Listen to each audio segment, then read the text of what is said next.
Hello. Hello, Never. My buddy is bouncing on it crazy style. Hello, Orbs. Oh. Hello, Aztec Reaper. Good luck with your Drytron video. Really, Orm, Sunju. Hello, Azazel. I went from 1300 back to 1500. Yes, let's go. What's up, Magic? So yeah, I'm back. I don't think this is gonna be a long stream though. I actually have to get some sleep. We'll see how far we get. There is that. I don't plan on playing Master Duel. Well, I don't have a choice because of maintenance. Glorpsy.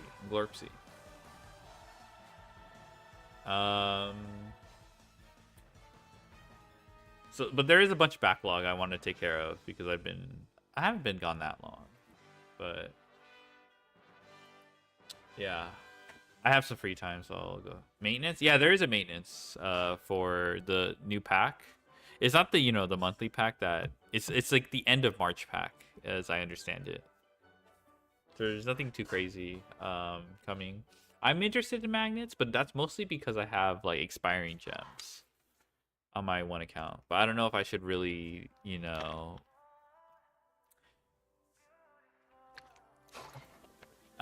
okay, the thing that I'm interested in about magnets is it can play Fiendsmith cards.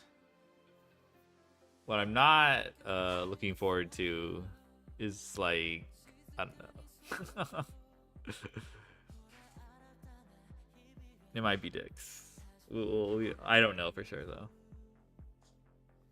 So yeah, I think I have quite a few. There's also that like the Pokemon X Yu-Gi-Oh video that came out that was supposed to come out the day I last streamed, but it didn't show up. Magnus combo slap. Well, I mean, I'm not gonna play Block Dragon. I think I'm not interested in Block. But yeah, I think I've seen people hype that up. But yeah, I think just because they're rocks and people will play Block Dragon, I can see that. I guess okay, if you count Fiendsmith as slop, then sure, I'll give it that too. Alrighty. Okay, so we'll jump in. This is like my backlog is pretty far, bro. We have like a bunch of Jesse Perez videos we haven't seen either. That I kind of skipped over, but not really. Magnus. Oh my god. Okay, we'll just check out. Get this down. Let's check out how I nearly ruined a 1,000 person tournament. What is the fastest way to win a game of Yu-Gi-Oh? Since the game's inception, Yu-Gi-Oh has had several different win conditions, from reducing your opponent's life. Oh my god, it really is just that crunchy. Through battle, to specific cards that allow you to win the duel by fulfilling certain conditions, or one of the most infamous ways, the first turn kill, or FDK. Okay. Video essay sizzle reel. Into Windows Movie Maker tax fade in. Or PowerPoint. An FDK by definition is a oh my god, the fucking Vsauce song. Without allowing the opponent to have a chance to have a turn at all. Since the game's inception over 25 years ago, FDKs have existed in many different forms, but when boiled down, there are usually three popular methods to achieve an FDK.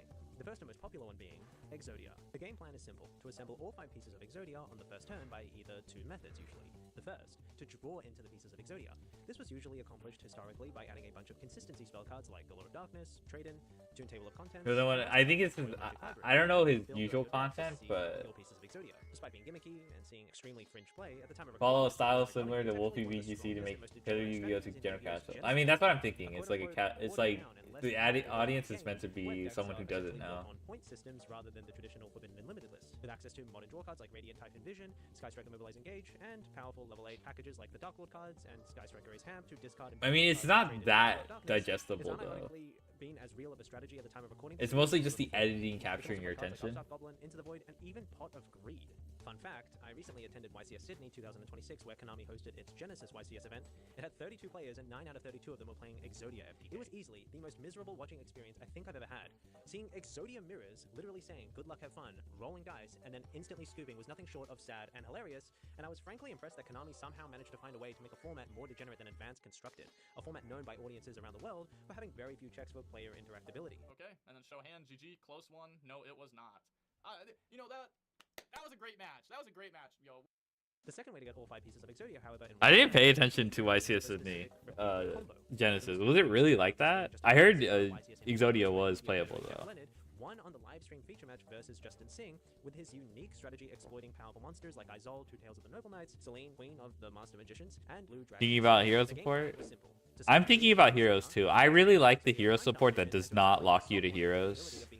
Locks are actually like, as much as people love locks or like love talking about how things need locks, like they're like half the reason why cards suck too. Introducing the Deck Out FTK. This is a strategy where you essentially win the game on the first turn when your opponent has no cards to draw off the top of their deck. Often considered to be one of the least viable ways to do an FTK, these strategies often involve Big deck because of a hero name? Oh really? Because do you think we're getting card ejector? These FTKs are usually accomplished by exploiting cards like If we get card ejector, that'd be cool. Lock should only be on absurd cards.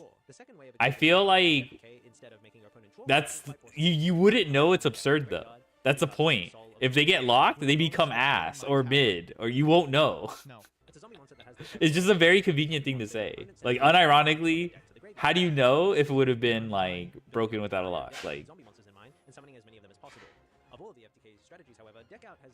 Speaking of absurd card with the lock, my Akashi Daki, this fucking card, it's still its effect is completely absurd. It just summons itself repeatedly.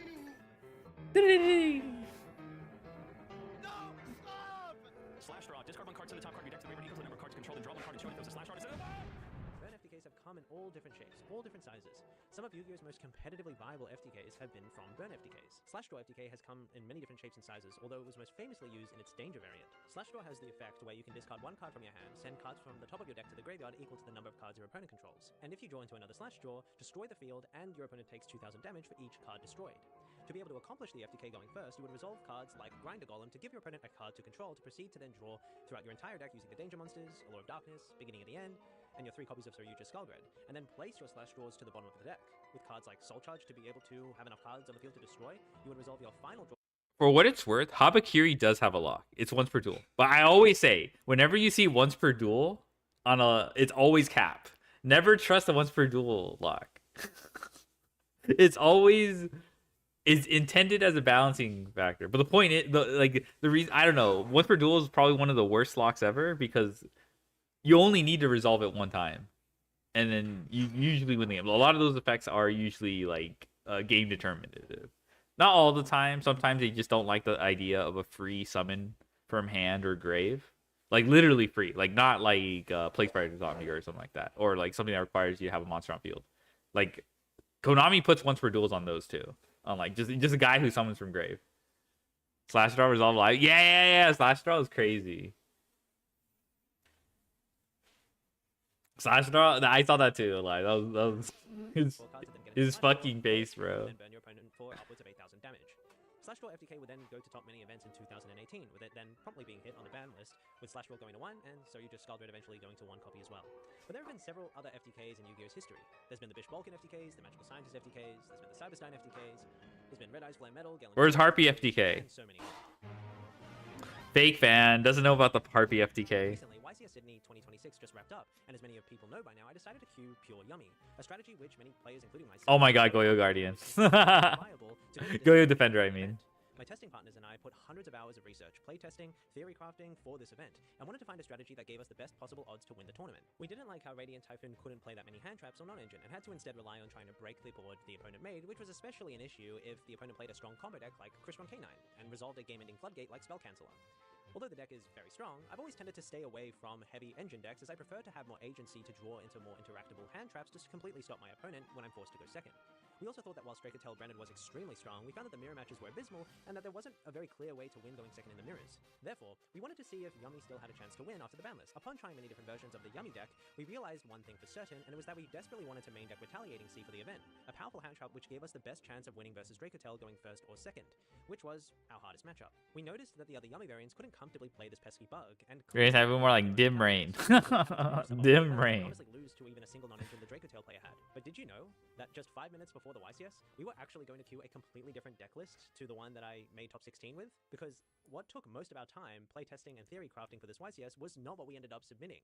It was actually something a lot more sinister, something more diabolical, something which was only able to be done. I'm not that impressed with Radiant Typhoon. I think the engine is pretty solid. Like when it goes off. But I don't like what bothers me about Radiant Typhoon, besides having to rely on engine to break a board or whatever. I think what bothers me, there's like some lines in Radiant Typhoon where you have to normal summon Crocea, which isn't bad or anything. But like, I don't know. I feel like Ash on Eldam also does quite a bit. I feel like if if you don't open all engine, it also feels pretty bad. Typhoon more like Ty Fraud. MST's a good card though. That's what I like about it. MST's so good.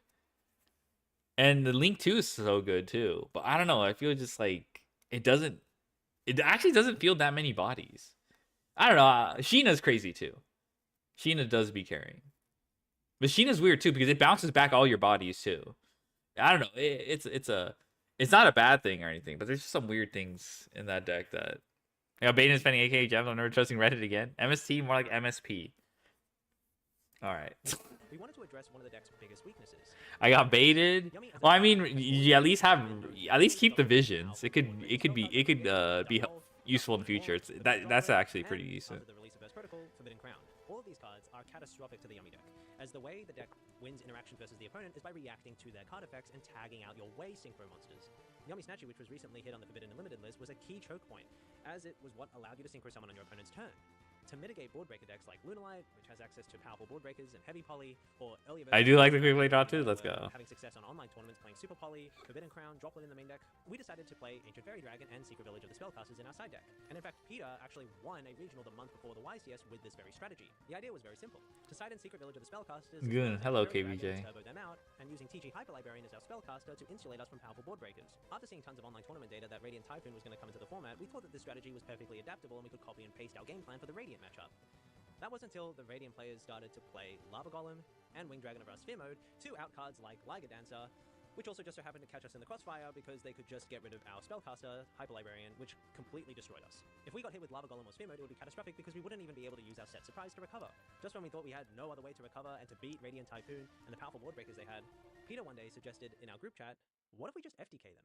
So, we put on our lab coats, went into the trenches of YouTube and Billy, Chinese YouTube, and started doing our research. We changed the group chat photo to... So this is like where they just talk about a deck they never competed with or something like that? I'm not saying that's a bad thing, but... in that moment, we would actually end up playing okay, I interpret the title as him actually submitting the strategy, but not like topping or anything like that. He actually went through with it, or just didn't like, you know, go the whole way. Summon Cupid Pitch and use its effect in the graveyard to search for a monster with 600 defense from deck to hand, in this case Speed Burst. Oh god, not Speed Burst. The effect to special summon itself from the hand after being inflicted with effect damage to then inflict the same effect damage to your opponent. Not the Speed Burst bullshit. To destroy your Yummy minion, gaining 1,000 life points and place Brain Research Lab from okay. Change the type of Yummy Snatchy into a Psychic monster. You then use Snatchy's quick effect and attempt to synchro summon by paying 100 life points 8 times, but because it's negated, nothing happens. And as it's a Psychic monster, Brain Research Lab triggers to place a counter on itself. When a Psychic monster you control would pay life points to activate an effect instead. After repeating this 8 times to get 8 counters on your Brain Research Lab, you then use the third effect of Yummy Surprise to bounce your Brain Research Lab, immediately taking 8,000 points of damage. But as you Repro Dookie. life points, Speed Burst Dragon then triggers to then burn your opponent for 8,000 damage, and there you have it, a real FTK. That sounded like a lot, but there was just one little caveat. The combo lines in all these replays completely sucked. See, what I didn't mention in any of these replays that we saw is that in every single one of them, the FTKs were 2-card combos. You had to draw any other way to special summon a level 1 monster as well as a Yummy card. Now, whilst that may not sound that bad in theory, for this to be a competitively viable strategy, and for us to actually queue this at the biggest tournament of the year, we didn't want to have to play all of these bricks and bad cards in our decks if it meant that we had to rely on consistency issues. So, our job for the next few weeks before the YCS was to see if there was a way for one Yummy card to equal FTK, to essentially optimize and find the cleanest possible line to accomplish the FTK, where if we normal summoned one Cupsy Wupsy, the game ended immediately. Days went by with no sleep, hours and hours of testing, looking at Dueling Book Solo mode, scouring across the entire Yu-Gi-Oh card pool, looking at every single level 3, 4, 5, 6, 7, 8 Synchro monster in the game, every rank 2, rank 3, 4, 5, 6 XYZ in the game, every link 2 in the game. We tried everything. We even revisited old lines. We tried new things, and that was until we made a breakthrough. It was Sunday night after locals. The Brain Research Lab team had assembled. Peter, Levi, and I had all come to my house. Peter looking at the board, trying to solve the puzzle. Levi on his laptop. 5, 6, looking at 7. all Yes, the 5, cards in the 6, game, 7. And me digging through my old bulk, trying to find the most obscure cards. It was truly like running our own research lab. And that was when it hit us. We realized that we were able to pull off the FTK using an obscure card called Worldwide Carrot Champion. Here's what we had so far. We resolve our early Yummy plays and summon Goyo Defender. We summon more Goyo Defenders, and then make Lollipo Way to reborn the Snatchy under the extra monster zone, as well as any other Yummy monster. We make Melier of the Trees and dump Worldwide Carrot Champion from our deck and use its effect. Okay, Melier is not that crazy, okay? Melier, it was potential man, though. And resolving the FTK. We did it. It was a massive achievement. After looking at every single card in the game for hours, we found a line where we were able to make one Yummy monster equal the FTK. But even this had significant problems.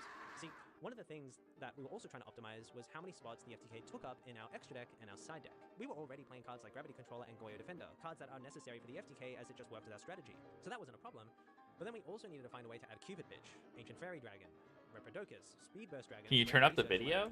And now Sure. we had to also add this stupid carrot and Melier. Oh my god, More yeah. and more of our side deck just Good started call. to become random extra deck utility. The bottom part of our side deck started to look like a Lithium 2300 video when he's showing you all the possible tech cards you can play at the bottom of the deck profiles. Yo, what's up, guys? We knew that this was not going to work.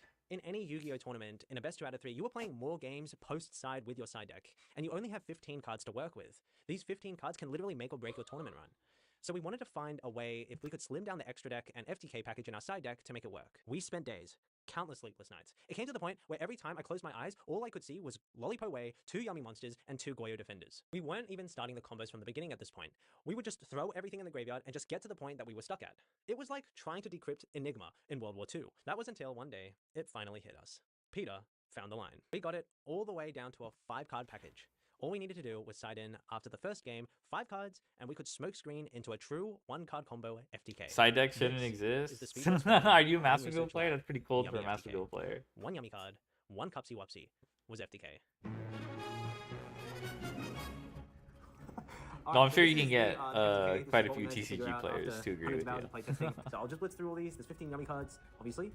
And then there's 21 hand traps. This is why we decided to play this deck. All right. What we had was the Snatchy. This one you need for the FTK. Link Reaver, Almirage. Obviously all of these guys. This one that you need for the FTK. Obviously. The Starham. To do the FTK, we needed to play any Synchro 5 monster. So before we were playing Hyper Librarian, but we were playing Gardener's Flora because we were playing Dawn Director regardless. Vanadium Destructor, which you need for the FTK, and a Shuriken. So then for the side deck, what we were going to do was we obviously have hand traps for going second into VSK9 and just any big combo deck. Crossout and Coldeye. And then we have Brain Research Lab and Speed Burst Dragon. So the idea of this FTK is you are essentially searching Brain Research Lab with Ancient Fairy Dragon, and you're searching Speed Burst Dragon, which has 600 defense and Cupid Pitch, and you're turning a Snatchy into a Psychic Monster with Reprodocus. So the idea would be when you're going first, we would side out a couple cards in our extra deck that we don't need for the FTK, which would be these guys. So they go bye-bye. You side in the Suicide Squad. This is the Yummy FTK. Essentially how it works, all you need is any Yummy monster and any monster. It can be literally any monster. So you would normal summon Cupsy, our Quick Play spell, and link this off into our Snatchy. Use minion to reborn Cupsy, and then these will go into, and then this is going to search Okay, here. that's how we One of that's the the Yummies is negated Monster, and you'll discard a card. Snatchy. Then you'll summon Mal, and turn Oh, these wait, into with Goyo Lollipop, Defender's my gonna bad. summon another Goyo Defender, and then Goyo Defender is going to summon another Goyo Defender. And then you're going to turn the one in the EMZ into Gravity Controller, summon the Yummy in your hand, and then you're going to turn these into Lollipo Yummy Way, and use the effect, and you must summon your Snatchy under the EMZ, or you can't do the FTK. You summon back the 2 guys. Then we figure out these are going to turn into the Starham. You're going to discard a card from your hand to reborn here at level 1, and then this becomes a tuner. So then we can synchro these into our Cupid Pitch, and the mandatory effect. This is what took us a long time to basically figure out the FTK, because this effect is mandatory, which is super duper annoying. So you must level modulate, so it becomes a level 3. And then we can turn these into Vanadium Trisupta. So Chainlink won this to reborn. Someone did this on local video that came out, and I already saw it and clocked his ass. Nice. Speed Burst Dragon. So this is going to come back. And then at this point, you're going to go ahead and activate Surprise to summon back from your graveyard. So you summon back to Yummy. And that's damn. Surprise. And now we figured out Watch to turn into Ancient Cherry Dragon. dipped by someone else who watched the Gain 1,000 life points, video. blow up your field spell and place Brain Research Lab from your deck to the field. And then from here, you can go ahead and special summon any monster, any other monster you drew. It can literally be anything, any level 4 lower monster with the effect of Ancient Fairy Dragon. So we would even leave in all the Mole Chummies, so then our deck would be like 37 monsters. And then you can turn these into Reprodocus.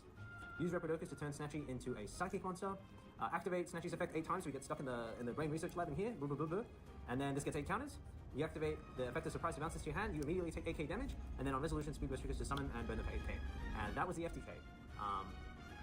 Like, comment, subscribe. Line was purified and simplified down to its cleanest state. One Yummy monster and any random monster you drew could equal an FTK. Now you're probably asking, Jojo, why didn't you end up queuing this for the YCS? Well, the truth is, we really nearly did. However, one of the consequences of being an Australian player is that word of mouth spreads very quickly, especially through events like this, where Australian regional events can only get 50 to 100 players, and our YCSs will at most get a couple hundred people. Everyone knows what each other is playing when they're walking around each other's desks and seeing what the top players are playing, and we realized that if someone found out what we were playing and word started to spread around that there was an FTK running around, everyone would find out immediately, and the deeper you go into a tournament, especially into Top Cut, you will virtually lose your element of surprise totally. We also noticed that by the time the YCS rolled around, that the Radiant Typhoon players started to adapt their deck lists. As more data came out and more deck lists came out after the 300th YCSs, the Radiant players started to adapt more hand traps into their side decks. They started main deck Ash Blossom, and they started side decking cards like Dominus Purge and Nibiru the Primal Being in their side decks. Our FTK strategy was contingent on our opponent playing an entirely board breaker strategy, and as time went on, we realized that the meta was not shaping out that way for those difficult matchups. Mole Chummies were I feel like it never how works many out cards that our opponent got way. It's as like board Radiant breakers, be over by the time they got the chance to use and then them. everyone starts playing As more fucking Radiant hand players traps. and more players in general started to play more hand traps, we made the Pure decision clean, not to play FNL hand traps. FTK. So, why am I even telling Bruh. this? Why am I even sharing this story with you? We didn't end up running the FTK for this event, so why am I even making this video? Well, it's because even though we ended up playing a completely different deck list, I mean, we it's made top interesting. 16 It was an and a different interesting strategy idea. for this event. It's because even though we ended up playing a different deck list, it was the process that it took to get here which was most fun. I will for the rest of my life. Never forget those countless nights awake, Discord sessions with the boys and the Brain Research Lab team, bulk diving for the most insane, obscure cards, optimizing and finding the best lines for this FTK, and at the end of the day, that's why I play Yu-Gi-Oh! I don't play the game for the prizing. I don't play the game for the money, or the clout, or the fame. I just play Yu-Gi-Oh! For the people. For the fun times like this, and all the ups and downs that comes along with it. So even though Shaw might have wasted all that time figuring out a pointless FTK that we didn't even end up playing, it was the most fun I think I've had playing the game in years. This silly paper cardboard game has given me memories I'll remember for the rest of my life. Thanks for watching. Well, that was cute. All right. Thank you, Jojo Siwa. All right. Enough games. Enough time has passed. It's time for a Jesse Perez. When was this made? It was probably a month ago. Yeah, 1 month ago. Shit, I'm behind on Jesse Perez lore. Math proves the ultimate Yu-Gi-Oh deck. Okay, I'm gonna be honest. I'm not going to look at the. I'm not gonna look at the fucking replays. React to Tosca's vid. Okay, if you link it, I'll check it out. Starting their deck with 7 garnets, which means they have a 63.93% chance to draw at least one of them, turning their 5-card hand into a 4-card hand. Him mogging everyone. Hello, mathematicians. Can your deck Do you get think straight him A? beating That's what I'm Josh at the talking end of the about. stream Every was the deck reason needs why he these won? 5 things right here. Bada bing, bada boom. But modern decks in Yu-Gi-Oh is like being a zookeeper. You know what Do I'm we saying? You have to credit think of all the Josh for animals, but feeding- for some reason, people only want to see the lions and the apes, right? And the monkeys. And that's kind of Feeding like what a lot of, Tasku I when say he a lot was of going YouTubers beast do. They mode? focus on only when they build a deck, only the end board, but that's just one piece of the puzzle. Your deck needs all of these things. And to be a good deck, Consistency, solid end board, board break potential, original. What does originality mean? Well, you'll understand as like one. Okay. Let's just start with consistency, and that will. I'm choosing to interpret originality as like some on some level some like surprise factor. Or like if I don't know, if you copy paste a meta deck, everyone's gonna be able to tell what the deck does, so they will prepare accordingly or some shit. Oshi feed him 100%. Shit. Okay, let's put that here. Consistent. Okay, that's not how you spell that, but whatever. I'm not gonna be. Just get the ball rolling and explain things. When it comes to consistency, you want a deck that's 82 to 88% consistent. But you might be like, whoa, Jesse, why don't we want 100% consistency? Well, let's blue skidoo into this real quick. This graph I like to show why we don't want 100% consistency. Oh my God, Or I'm just as some move people this might call down it, here hyper consistency. When your so you deck can is over actually see the 90% graph. consistent, we call it hyper consistent. And a lot of people brag that their deck is hyper consistent, but that's actually a bad thing. And let's go over why that is right now. You'll see here, it's the starter card ratios for a 40 card deck. I'll show you the 60 card deck real quick after. But let's just use this just so we're all on the same page. It's a graph I like to use that I've made. I've put together over some time. I've mentioned And this before, basically, but like the graph here like illustrates this curve, right? But I think what would be better, like as a companion to this, is a start like it, because what he's comparing is the deltas. It's not necessarily the amount. I mean, this is the answer, right? That your conclusion, this percentage. But like the actual like the math behind it is these deltas here, these slopes or whatever. So like I'm trying to remember. Right here at the from if you play one copy of a card and you go to the second copy card, the percentage jump increases dramatically. And then if you go from 3 copies of that card to 2 copies of that card, of that starter or whatever, it also jumps up pretty well. Like it's also a large jump, but not as big as this, and it starts to smooth out as you go. And so what he's highlighting is I forgot what exactly it was, but like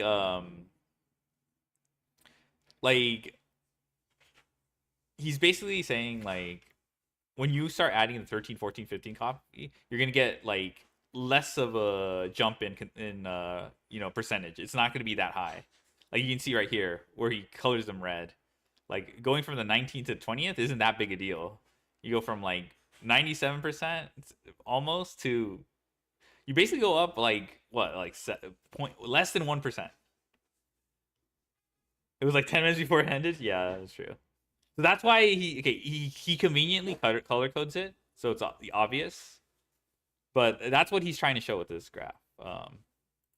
let's say you're running 10 starter cards, right? You have a 78% chance to draw at least one of them. Similarly, if you're running 19 starter cards, you have a 96% chance to draw one of them. So you might be like, oh, Jesse, why don't I just run 25 starter cards and have a 99% chance to have a starter, right? That's like really entry Yu-Gi-Oh logic. What a lot of them, a lot of people see. And you'll see here these these lines going up, and you'll see that they start to curve and get like almost smaller and smaller. That's called diminishing returns in calculus and statistics. So holy shit, this is so ugly. Holy shit, that was like, hey man, I've got 25 one-card starters, and another guy's like, oh, that's cool, I only have 18 one-card starters. Well, take a look at this. The guy that has a 25 one-card starters has a 99% chance to draw his one-card starters. For what it's worth, there are very few decks that virtually get this. Like, I don't think there's like a deck that actually comes with 18 starters.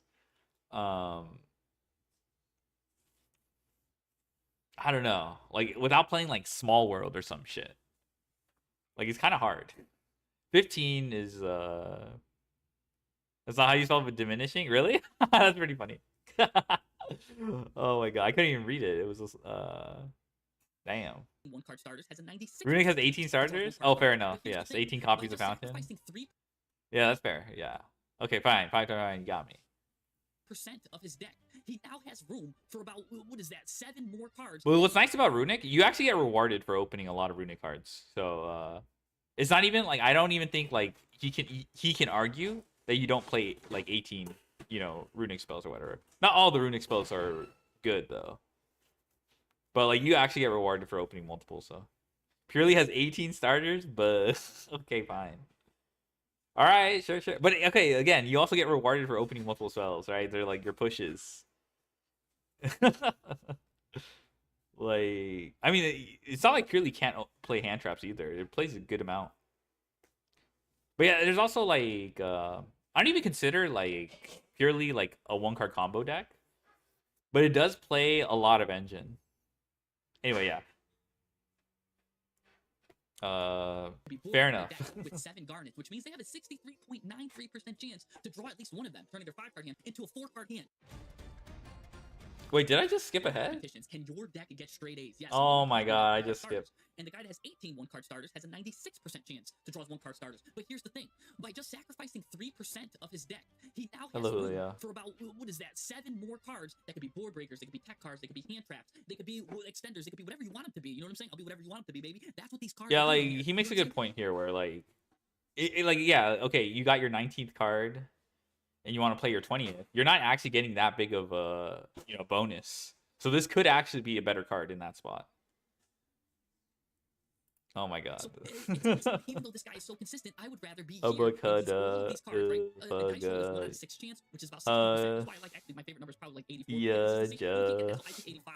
And that's why I think that's like the magic but- number there. Maybe if you want to be a little bit higher, get 13. But either way, I think if you hit any of these 3 numbers, I would say you get an A. You know what I'm saying? And then further out, that's where you start getting B, C's, D's. And I would say if you have over 95% consistency, you get an F. You're now hyper consistent. Actually, anything over 90 is too much. You're hyper consistent. I will say, what the? Why am I? Oh my god. Someone's pressing the 0 key. I'm not gonna name any names. And those extra cards that you're drawing, you only get 5 card hands. And now you're turning your 5 card hands into like 3 card hands when you make your deck too consistent. That's what we want to avoid. Now, just on the topic of 60 card decks, right? This is the same graph, actually. The same graph that you just saw.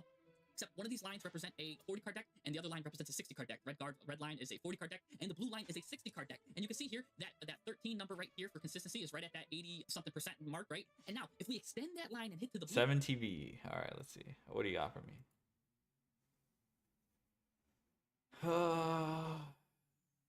Oh, you got the. Okay, fine. Do I give it to Jesse? I don't know. If you give me both, I'll give them to Jesse. line, Actually, no. I'll wait for Elven Notes to show up to Master Duel before adding it. Actually, I'll wait for because like I don't want to add it, and then he goes, "What the fuck?" And then like I feel like the joke is better if like he can recognize them. Now do the other one. There's another one. Yes, yeah. 50% I'll wait if you for, want that 87% consistency. You need to run then 20 cards to get that same level of consistency for a 60. You need card to pair deck. that? Yeah. Some There's people say, there's a "Oh, pair. I hate when people say that 60 card decks are less consistent. No, you can make a 60 card deck more consistent than a 40 card deck. You just have to build it right. So with that said, you want your deck again to be probably between somewhere between 88% consistency, 83 to 88% consistency. I would say, Gatekeeping is in your crazy. deck. But that's not enough too, because you still need to now also make sure your 5 card hand is still a 5 card hand. And what I mean by that, or if you're going second, your 6 card hand is a unique 6 card hand. And that's because sometimes you play bricks, garnets. Let's take Exodia, for example. I always like to talk about this. They run 5 pieces of Exodia plus 2 traps. So they're already starting their deck with 7 garnets, which means they have a 63.93%. Jesus chance Christ, to what the draw at fuck least is one of that them, turning their sheep 5 card hand doing? into a 4 card hand. They basically are having Don't a drag 4 the card sheep hand into more often this. than not. So realistically, I want to say if you are running a 40 card deck, which is this, and this represents a 60 card deck, if you're running a 40 card deck, I would only run 1 hard garnet. And then some people say, oh, what about soft bricks? You just double the odds, really. Soft bricks are in a tricky, murky area because they need, all decks are different, so there's a lot of conditions, but I would just say no more than 1 hard brick and 2 soft bricks. And then if you're running a 40 card deck, and no more than 2 for a 60 card deck, hard Scented bricks and Arena? then 4 Oh, soft I see. bricks if you're running a 60 card deck. And that's really how you would get an A, I would say, if you're doing that and you're consistent. Now, that's just talking about consistency. By the way, real quick, if you guys do like numbers and stuff, we've got a lot more to discuss. I'm just going to go through this. Like and subscribe just for the math if you guys like it. It takes me a long time to make these charts and statistics. By the way, I stream and do all this stuff, join our Discord, a lot of cool stuff. Anyways, I've got stuff to talk about, so if you are enjoying this video, please just give it a like, please. Oh my gosh. Anyways, let's talk about end boards. This is what, again, a lot of the most deck builders and YouTubers focus on. They're like, yo, man, look at my crazy combo. It makes this crazy end board. Now, end boards can consist of basically the number of interactions, and interactions can be, like, really powerful. They can be strong, or they can be gentle, I guess, right? I'll call these gentle. And that's why I have them, like, in 3 different categories, right? Because a gentle, like, kind of interaction might be something that just alters the attack and defense of To your be honest, opponent. it's not even number of interactions. It's like, I mean, you could easily say like, oh, I have 6 interactions for a 6 card hand. You know, you could also, I mean, you could like boil it down to that. It doesn't always work out that way. But you also have to set up interaction through hand traps. And like Fuelos and Fuelos is like almost omnipresent. Like every deck, almost every deck plays Fuelos. Half board under Fuelos is almost like a requirement. I have 1 interaction skill drain, bruh. Skill drain, oh man. That's still legal. I mean, and the number is still good to know, but it's not like, I don't know, it's not as important. It's like a starting point. Or like will change their type and levels, which could be good against some decks and archetypes, but it's not really like crazy, and most decks can't play around it. But you've got some hard things too, like the negates or banishing stuff face down, returning to the deck. Literally, so we've got to know that our opponent's gonna have 6 cards in their hand, maybe some hand traps, board breakers. You're gonna want a deck that can build a solid end board, and we're gonna talk about resilience later, playing through hand traps and playing through stuff, but uninterrupted and consistently. That's why I want to talk about consistency first. We want to make a solid end board say give these probably like a value of 2, these a value of 1, and give these a value of like 0.5. You probably want a stat total of like, I would say like 6 or 7, right? Oh, 6, 7. No, but I'm not joking. You really want to have probably about like 2 or 3 Omni Negates for a modern deck in 2026. You know what I'm saying? Or at least do like something like this. You just when you said hand trap, yeah. You need to have a big amount of like take Ryzeal, right? They end on like 6 detonations. They can probably get 6 destruction effects in a turn. So they I don't know. by having like Detonator is weird because I don't want to be like, actually he's 1 interaction or something like that. But like, if you put your eggs, all the eggs in one basket, I should make this full volume. If you do that with what made detonators so scary is cross as well, like cross and also detach aggregator and or eclipse twins. Like otherwise you could be you could 1-for-1 with him with like imperm or something like that. Couldn't make it the final push to M1, bruh. Versus engine though, if it was a Negatinator versus like a 5-card engine hand or something like that, he probably counts as like more than 1. He probably qualifies, but there's always non-engine there too. Oof, sorry. But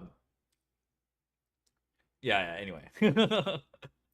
And they'll hit you with like a discard card, you know what I'm saying? They'll make you discard. It's also about layering. I guess that's my point. There's layering interactions is also important. So just make sure that you have about, I would say 6 to 8 cards that bro literally worth of value in that, because I would give these like kind of like 2, because if you know where to stop them in the right spot, and Omni Negate can be pretty deadly, right? Just a lot of people waste those. So anyways, solid end boards. I don't even really could talk about this as much because again, most YouTubers are like, yo man, look what this deck makes, and it makes this crazy like 20 Omni Negate board somehow, right? Like 5 face downs, 5 graveyard Omni Negates. I don't know, whatever. Bro, skip it. I know. That deck only do it like once every 20 Did games they or something, teach him? and if you hand Did trap they once, it teach instantly him? like turns to dust like Thanos. Look at it the wrong way. Anyways, which I don't think they taught him how to count. Potential. It's the same thing. You have to deal with all of these stuff, except now you also have to deal with 2. Your opponent's gonna have hand trap, graveyard stuff, face down stuff, like trap spells. Okay, so he's getting into a bit of layering. You make, and I want to say 90% of the decks in Yu-Gi-Oh can't do that, which is why everyone wants to go first. You know what I'm saying? Because really, a lot of people lack. This is probably the thing people lack most, is making sure that their deck can break boards. They focus on again the end board too much and either too much consistency that they're not putting in enough text and stuff to break boards. TCG can at least put in a lot of counter stuff for countering, but as games like Master Duel, it's a best of 1, so you got to make sure that you're able to break your opponent's board very consistently. So again, I would say make sure that you're able to break again about 6 to 8 levels of interaction. And there's certain ways you could do that. You might be like, how am I going to do that, Jesse? Well, again, most decks pre-2026 we're focusing on the hand trap approach. If you're a 1-card combo deck, of course you could play a lot of hand trap. But if you're not a 1-card combo deck, and a lot of modern decks are now going through like a multi-engine approach, going full gas and board breakers or board breaker gas hybrid, I think is the new way people are looking at it. I've been preaching board breakers and gas for I don't know how long. The last 2 years probably is probably the way to go. Triff Gaming, for example. This can be good though. Like, there's nothing wrong with this. It's just like,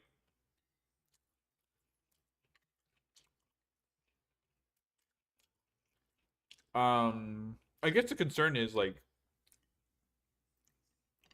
your opponent could have like layered boards themselves if you let them if you can't interact with them. That's it. Hand traps aren't the most efficient either, unless you can at least interact with hand trap them like twice. Because a lot of extenders can probably play through 1 hand trap. Like you aren't really trading that many. Like they might end up with the same end board. Like that one previous video mentioned how like this strategy seems pretty risky if you're facing something against something like VSK9. In fact, I don't even think I like board breakers into Vanquish Soul K9 unless my opponent is like really inexperienced. I feel like board breakers aren't that like amazing into someone who knows what they're doing. Thankfully, it's Yu-Gi-Oh, and like you could argue that Vanquish Soul K9 is not the strongest deck in the hands of someone who isn't like seasoned with it. Like people legit like call it trash when it breaks or whatever, or when they open. Whatever. Point is, maybe that's a saving grace. Because you'll hear people say like, "Oh, they had success with evenly and stuff like that." Oh, I think Droplet's pretty good though. But Droplet kind of does both. It doesn't hand trap, but like, Kasuku's hungry. He needs more Draco Tail. Droplet's kind of crazy. Now that you mentioned Draco Tail, dodges flame. You can negate stuff on your turn. Like Izuna.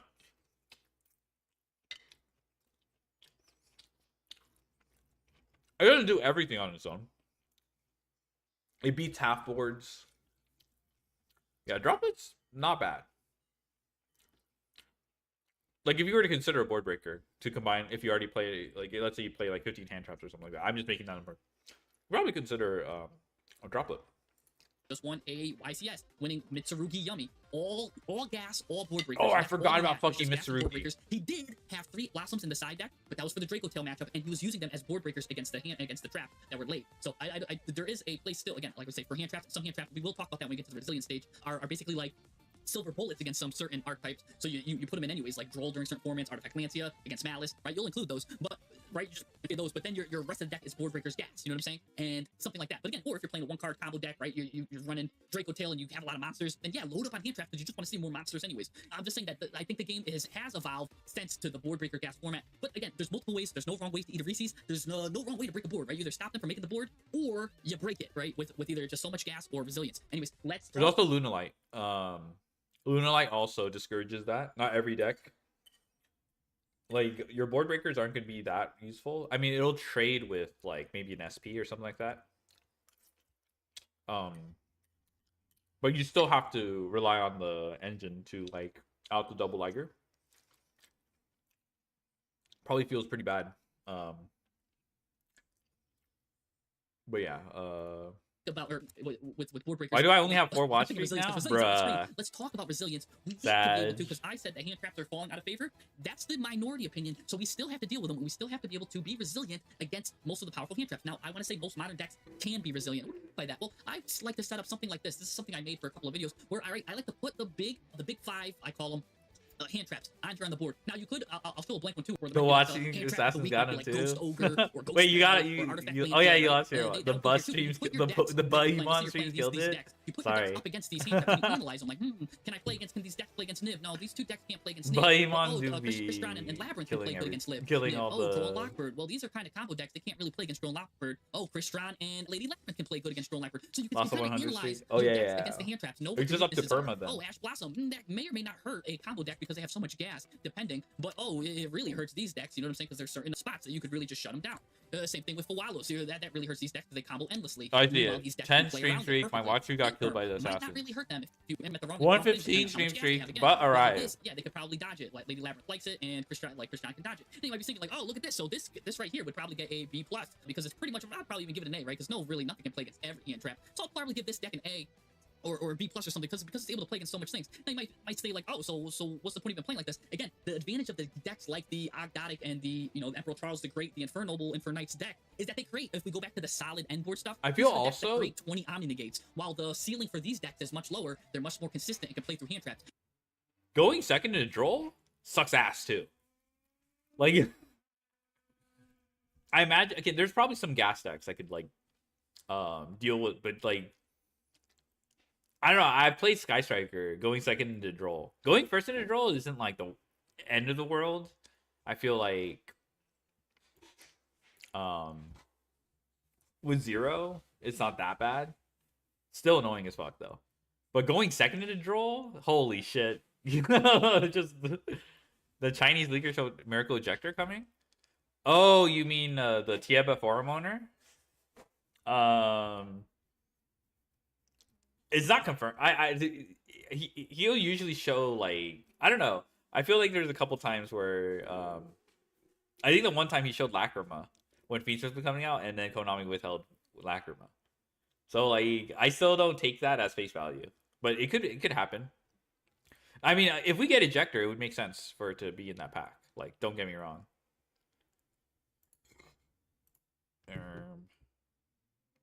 That's why these kind of decks right here have more resilience. And even though these decks can't even come close, to the Ejector, end boards I that hardly these know. 2 decks can create up Cosmo, here, Neos, these Turbo decks are the ones that win. Fog.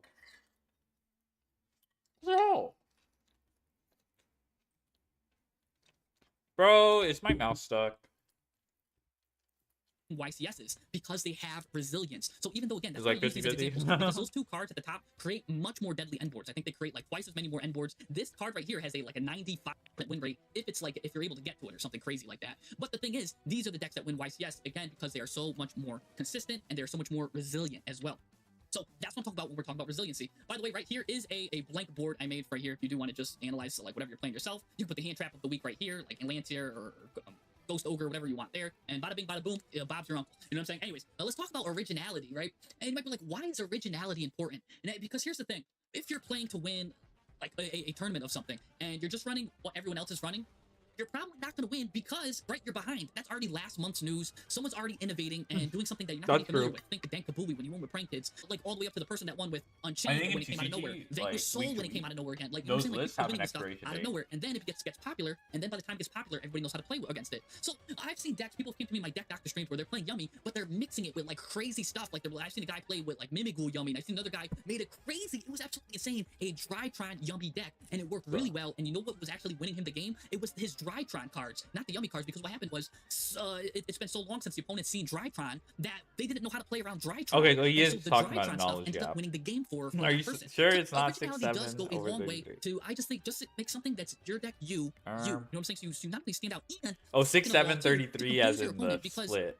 there's gonna be players that are better than you because they might not know what these weird cards do. You know what I'm saying? Like they might know what the meta cards do, but they won't know what the rogue cards do. So I do say experiment. That is an advanced technique. Granted, if you are learning the game, 100% copy what worked. You know what I'm saying? And play it over and over until you got it memorized and you can start playing it in your sleep blind. Then you can start experimenting, right? So this is more of an advanced technique, and this probably won't even be like a crazy thing. This is almost if you're trying to take it to the top. I would say make something, make you, and also kind of makes the game fun too. You know what I'm saying? Because everyone's playing, their mom's playing the same old deck. Definitely gotta have make something original. Put a little bit of your heart into your decks, and that's why they say the heart of the card. That's just on I think. But anyways, so let's go back to the report card, right? We gotta make sure that we have all of these things. You know what I'm saying? We're grading ourselves, right? Let's use Fiendsmith Horus as an example, right? It can create a solid end board, right? You got the Fiendsmith stuff and the Horus, a bunch of level 8s. So you can go to a lot of rank 8 stuff. Everything going right, that can make an A end board. But here's the thing: consistency-wise, I would give that a D. Why? Because let's say it's playing some traps. It's you're playing all of the Horus bricks, right? I'm just giving an example like you're playing Happy, Smurf, whatever his name is, Inhope, I don't know all their name, Amnesty, whatever his name is. I forgot about that. But there's a lot of them are brick. He's not a brick, but he's the starter. Thank you for your contribution. That's what I'm saying. You got to play about like 3, 4, or 5 soft bricks or garnets. So I don't really like the consistency of what Horus does. But when it gets rolling, it creates a solid end board. But it does have decent board break potential too, because if you do have that consistency in your hand, even though it's low and the hand is right, it can actually do a pretty good job, right? Horus does a good job breaking boards. Fiendsmith does a good job breaking boards. Really good there. Originality, not the craziest thing, but you know, Horus does have some weird, unique tech rank 8 options you can go through. Fiendsmith allows you to go into some weird stuff that people might be unfamiliar with. So I'd give that a B. You know what I'm saying? Like also Horus can got a myriad of rank 8 options, you know, that you can go into. So okay, there could be a lot of fun you can do there. And then resilience too, it's got to be. Again, it could play under Fualos quite well. It could play. I feel like, I mean, I'm not really saying like I don't know how he's ranking these, but like if you play a lot of bricks, that should lower your ability to break a board because you're not playing with like a 6-card hand, and usually that's like it's a little exaggerating, but that's kind of like the bare minimum. You like kind of need all your cards in hand to be playable. Assuming you didn't play any hand traps earlier, which you don't. You don't really. I assume this deck doesn't. But playing bricks is probably worse than like I don't know if playing bricks and opening them going second is worse than hand trapping them once. And they just keep going anyway. Maybe for discard cost it's like slightly better, but it's comparable at least. So that's why I feel like Rescue Ace, people glazed the fuck out of that deck. I fucking hated it. Rescue Ace was supposed to be the best first turn combo deck. It was very good going first. But you had to play those fucking cards, those fucking traps, those spells and shit. Like, don't get me wrong, like Reventra as an extender, you know, Linkuriboh, Promethean Princess, or something like that. Rescue Az. Like that bothered me more about Rescue Ace. Like you had to, like those cards, opening those cards, going second. Like, are people ignoring that?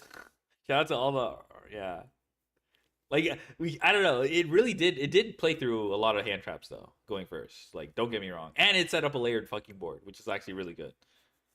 But I feel like the way people talked about that deck was like they forgot that you will draw those stupid ass traps.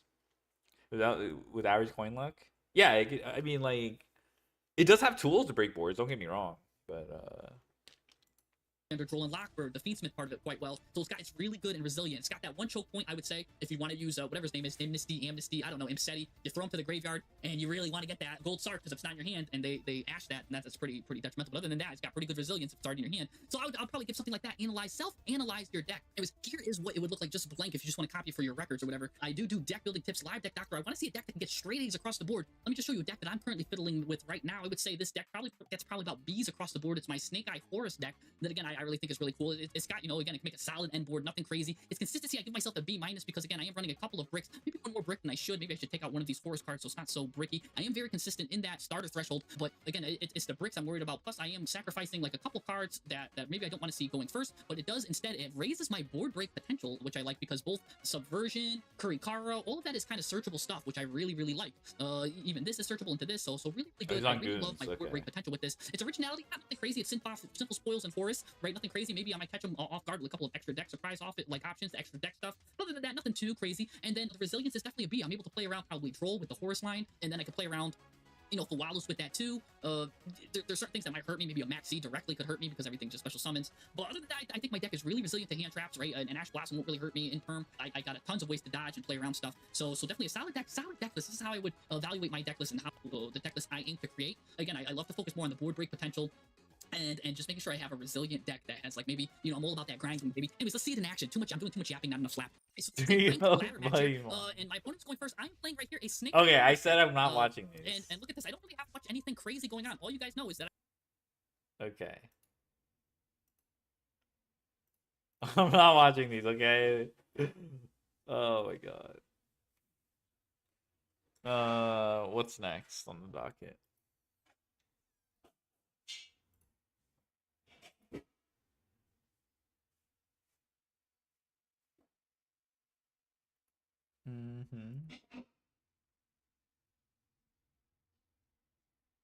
Buh.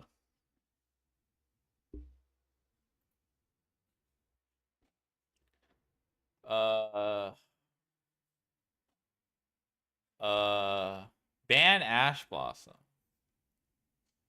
How long is this? Do we revisit Ash Blossom discourse?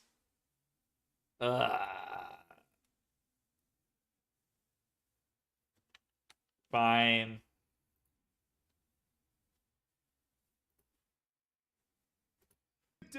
Welcome back to another. I imagine he's just gonna go over all the different perspectives.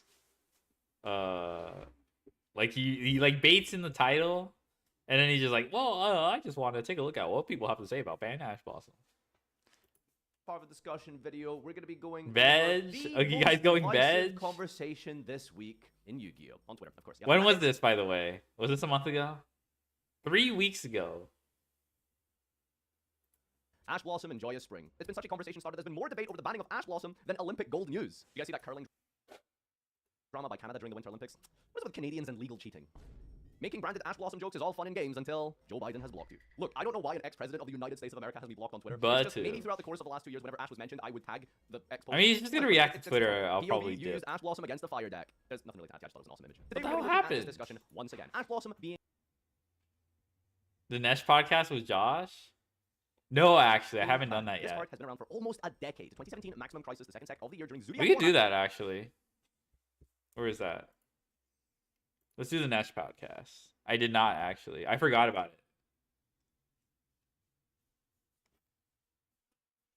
This one, right? The Truth? Oh, thank you. Let's grab a handful. All right, thank you.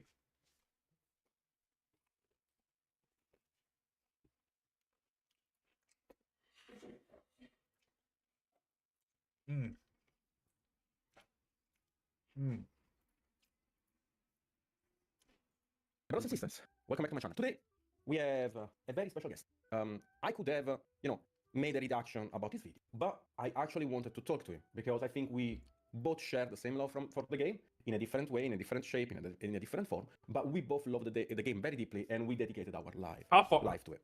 So today we have Joshua. I thought they get really nerdy with it? Okay. I'm chilling, man. 5 months ago? Okay, fine. I'd rather watch that than a more contemporary Varro video. Professional chiller. I take chilling very seriously. Nice. Okay. So everyone saw your video about what's going on during this format. Basically, during YC Sana. Not this one? Really? Let's say Okay. many Orm. Okay, which one's this? A brand new. It's literally the same thumbnail. Holy shit! This is like 2 hours. Okay. brothers and sisters, welcome back to my channel. And today we're gonna have YC a is format Dortmund. discussion. Was this before or with after Dortmund? Joshua Schmidt. I imagine that's Hello. it's Nice after. to be here again. And we're gonna talk about Radiant Typhoon. We're gonna talk about Draco Tail and the I'm different gonna variants of the be stats, and also touch nice to upon y'all and on not some put this other at 2 times archetypes speed. that are kind Before? of Okay. untested from the general public, such as Furair K9 and Elven Note and variants with Q2. But before doing that, guys, remember that I am gonna run the most insane Master Duel tournament Actually, I'm ever. gonna- The top 10 of the December DC Cup will battle against each other for the Did he absolute actually glory. do this yet? I remember he advertised that. He had like a little trailer actually. Did he do that yet? Okay, this was a month ago. So he's probably still working on that. I imagine it's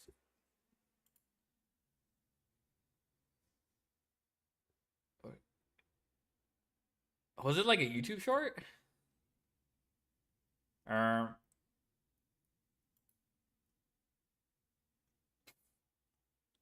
I remember seeing the trailer he had for this. What happened?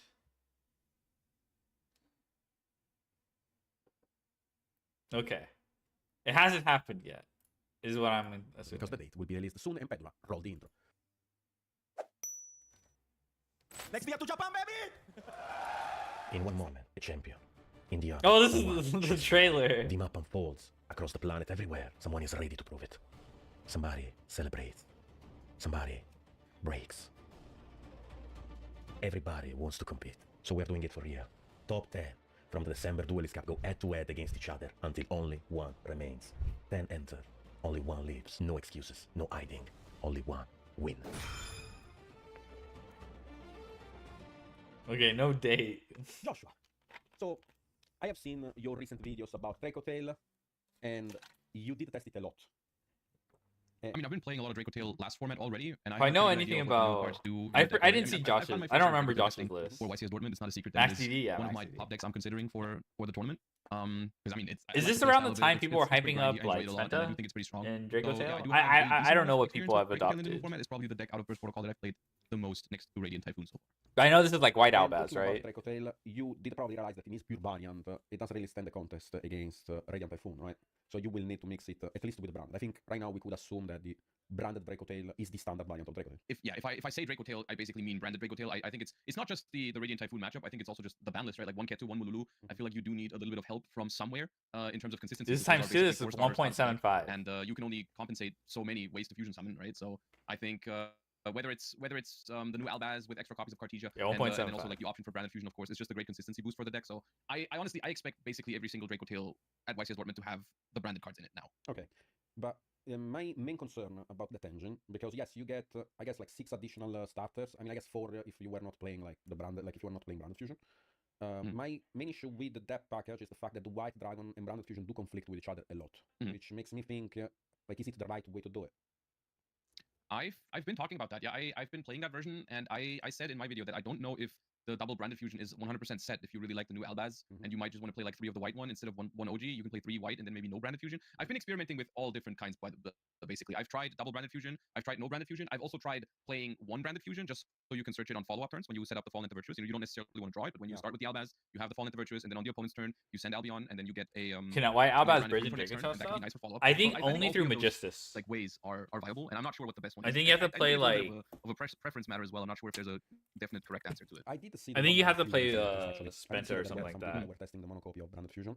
For Yep. the White Albads, even though it seems an extremely good card when you go first, I did find some concerns. Maybe I'm My main wrong. point was, like, Because if you Albaz can get to is branded better. fusion, I oh, you don't think can't the card if actually you gives go any through pressure that if you don't stuff. play UG. And hence why I would I not- see. It's Okay, definitely less I think pressure, you need to play Definitely less Magistus pressure if you don't like play the OG, Artemis but or yeah, something I was like that. curious how you stand on that because like I would, if possible, I haven't made a decision yet what I'm gonna do, but if possible, I would of course prefer to play 3 good draws and no brick. I guess you could make but I'm not Verte. quite But sure Verte's if banned the in ceiling isn't high TCG. enough for the White Albaz. Of course, you know me as someone who usually likes to go lower ceiling and Yeah. play it safe, and you Yeah. often I know you do the opposite. Yeah, So I absolutely. can guess what you were gonna do. Is that a roast? No, Yes, it's not. I mean, like- but that I like- depends on how you feel about it. I like combo decks in every shape and form. Yeah, I I know, try I to know. comboize every deck. If you give me Draco Tail, Yeah. I'm And gonna I mean, if Dude. OG Albaz is in your deck, then you're I net deck Nesh's like memento list when it first dropped before Conquistador and all that stuff before that wave with Sleepy. He had Horus bullshit in that. It wasn't terrible. I didn't feel too bad playing it. I genuinely timed out though. Like you just have a lot of options. Boards are stronger, so I figured you'd like it. Yes, my main concern was in fact that, and I will, I'll give you actually an hint on something that I think might actually overperform, because you did say I want to have more consistency, right? Now there is a way to increase your consistency. Going second. Ooh, can I guess? Okay. I think you're gonna say Albion the Shrouded Dragon. There is one of the cards that I was gonna mention, and Yeah. there is also one of the cards that I was, but there is also going second. There is something that you can do in order to establish a board. and What does actually Horus make, do in your, Memento? It Albion was just your zombie winning impression. vampire. And I'm talking about. So you siding like with you your zombie opponents. vampired if Fair you enough. didn't I've hit noticed that you card didn't is open a strong memento name. Because then you get a free special summon and you also are not locked. Into Yeah, the yeah, game, zombie. so you can use SP and stuff. You can make SP, you can make an XYZ. Yep. Yeah, it was zombie Place the vampire. entire opponent's board. Yep.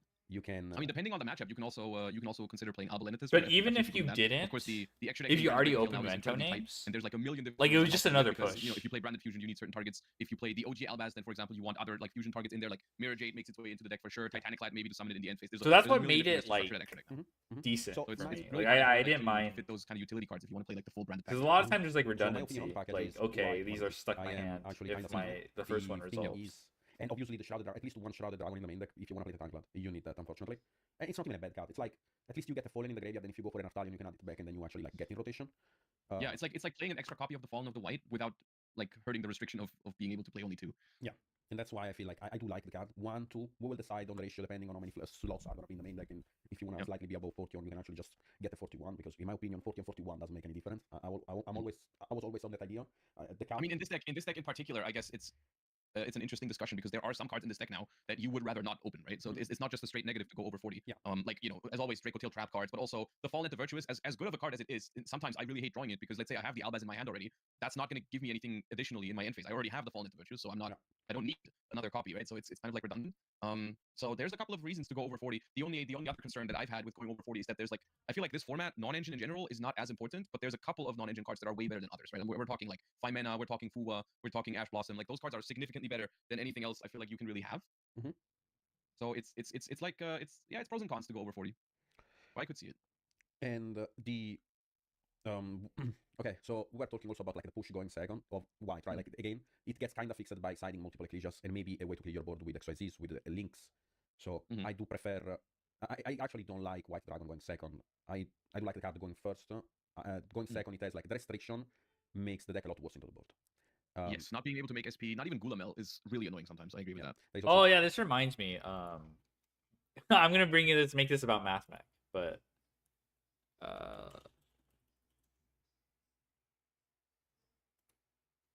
this card, not Link Disciple, it's Devotee. Fuck, it's Devotee.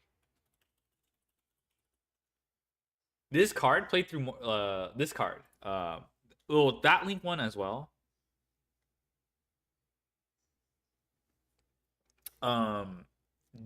Those two cards, this was before Circular. They played through more hand traps. Like you had more pushes.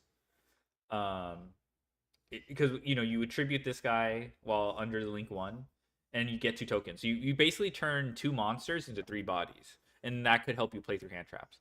And I think that was pretty solid. Like it's not like you had better options. But what I didn't like was this card locks you to Link outside. It basically locks you to only Link 1s and Link 2s. So I didn't like how you couldn't use access code. It would lock you out of Terahertz as well. I mean, Terahertz became more relevant down the road when Circular came out, but so I guess that point is moot. But I really didn't like this lock at all. Like going second, you would have to make Final Sigma. That's what made Final Sigma kind of mandatory to OTK. Because even though you couldn't make access code, that was my preferred way of OTKing. You can at least synchro summon monsters. Wasn't this playing empty during Graver release? I think there was like an Eldlick version. Live Twins used it? Nice. Oh, I mean, that's not too bad. We didn't have Lacrima. I think so then. I think so. I don't remember. I think we only had Lacrima for 1 month, so I don't really remember. But I remember there was the like new Draco Tail, which is level 6. the Like, Eldlink. those How do you cards- feel about that one? Because extra deck is so tight, and like people will know that I Oh like that my card because it's good in God. the grind game. But do you feel like it's necessary? Because I did not. Showers? like, At least find people shut the this fuck up about Fair enough, showers. I did it's try. really hard to make for it. I did try it, but I feel like the effect is way too slow for me to utilize it and make it perform. For what it's worth, Nash probably plays like a like Magista's card, so I don't even think he really has like a reason to slot this in. Like this guy is probably fighting for a reason to be in his extra, but I could be wrong. Especially against, like, when you reach that point, like you made a very good point in your video saying if this card had a quick effect, that was actually like the point in which this card would be played. The fact that's not a quick Yeah, effect, if it was a disruption, you would just play it over Gulamel, I think. yes, but in the fact that like it's also the fact that you cannot use the effect of Sharavis in chain of one of your Draco Tail monsters, because that means that you need to summon Sharavis, you need to shuffle, and then you need to trigger again Draco Tail, which is not something that you're always able to do. Which means that Sharavis has to be one of your first fusions. And usually one of my first fusions is going to be, like, especially if I'm not locked by anything, one of my first fusions is Secretarian. Because it gives me board presence and gives me a way to recycle my options. If that makes sense. Yeah, no, that's fair. I mean, especially if we're working with the Fallen of White as well, not having the option to make the Shores is gonna, like, over half of your games you're probably not even able to make it, so it's really hard to justify making it. One thing that I was thinking about is if you're not locked by the Fallen of White, that you might be able to make it on turn 1 Mhm. and just put your Ketu back into the deck immediately, so that you can reset it on your opponent's turn for follow-up, because that hasn't always worked for me. Mhm. Because when, like, one of your traps gets belled or ashed or dodged, which is very common in this format, especially with Flame, Yeah. right? Like, there's a million ways in every deck to dodge Draco Tail Yeah. Flame. So most of the time what happens is if you go through Ketu turn 1, and then your Flame gets dodged, you have Flame and Ketu in the graveyard, and then when your second trap resolves, you have to choose between putting a trap back or you can recycle your Ketu, but it gets really awkward from that point on, right? Because you recycle the Ketu, but then you have 2 traps in the grave, and then you can never get back more than 1 trap in rotation. Yes, exactly. So when you are missing the rotation, you will basically not play Draco Tail anymore. Yeah, And pretty much, which is kind of rough. I stand on that point. The other thing that I would like to discuss is a card that you mentioned before, and it's the Fallen and White, like the quick play. Mhm. So I do like the card, and I have seen, like, several lists playing 1, playing 2, playing 3. And ratio right now is up to the 8, because yes, it works very well when you are playing or when you open it with Fallen and White, but standing alone on the card is kind of mid, in my opinion. Mhm.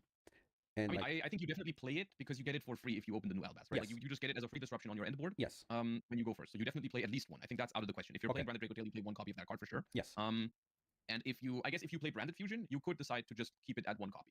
Mhm. Because then you can just be like, okay, I have this 1 copy of the Fallen into Virtuous, and it's either going to send, it could send like the Dogma Dragon or another Albion Mhm. to search Branded Fusion, or I can just use the effect to Reborn because I have Ecclesia in the graveyard, right? And then it's a solid card either way, but I don't necessarily need to search a second copy with it, right? Yeah.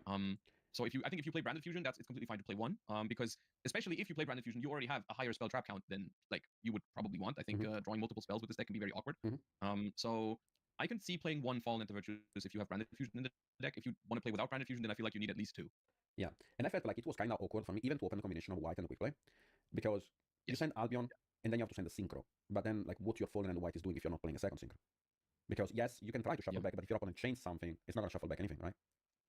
Yeah, I mean, you need the more copies of the quick play you play. I think you need to have more extra space dedicated to targets for it.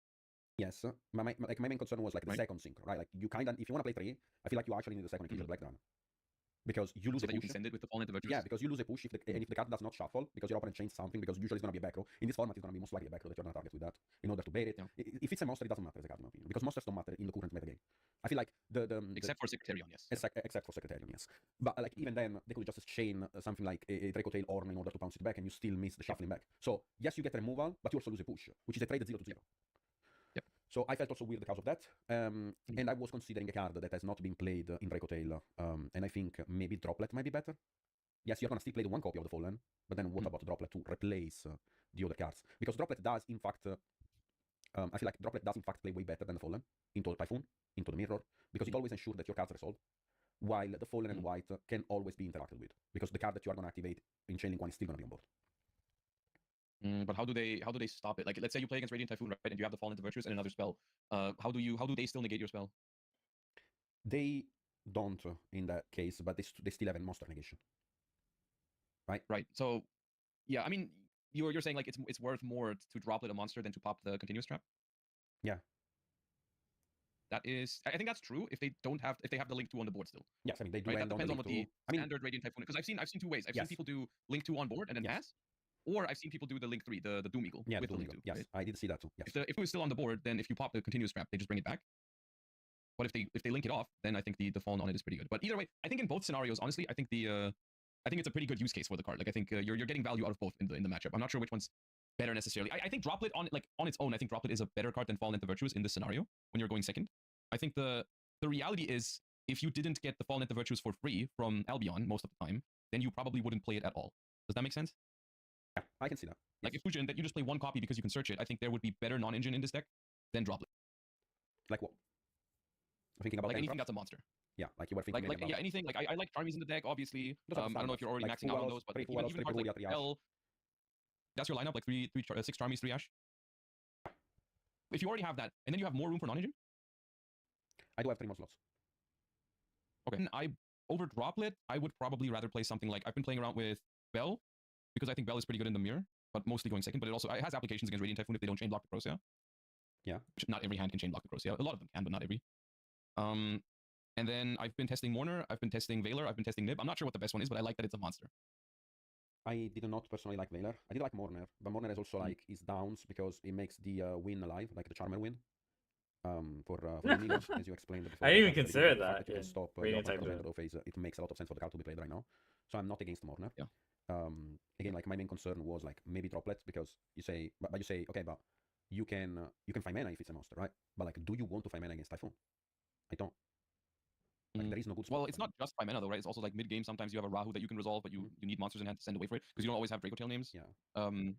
But also another concern I have with Droplet is you don't have that many spells, right? Like you, in theory, of course, if you go second and your opponent has the Radiant Typhoon trap, and then you activate Branded Fusion and they chain MST and chain the trap, if you then chain Droplet, that's pretty good.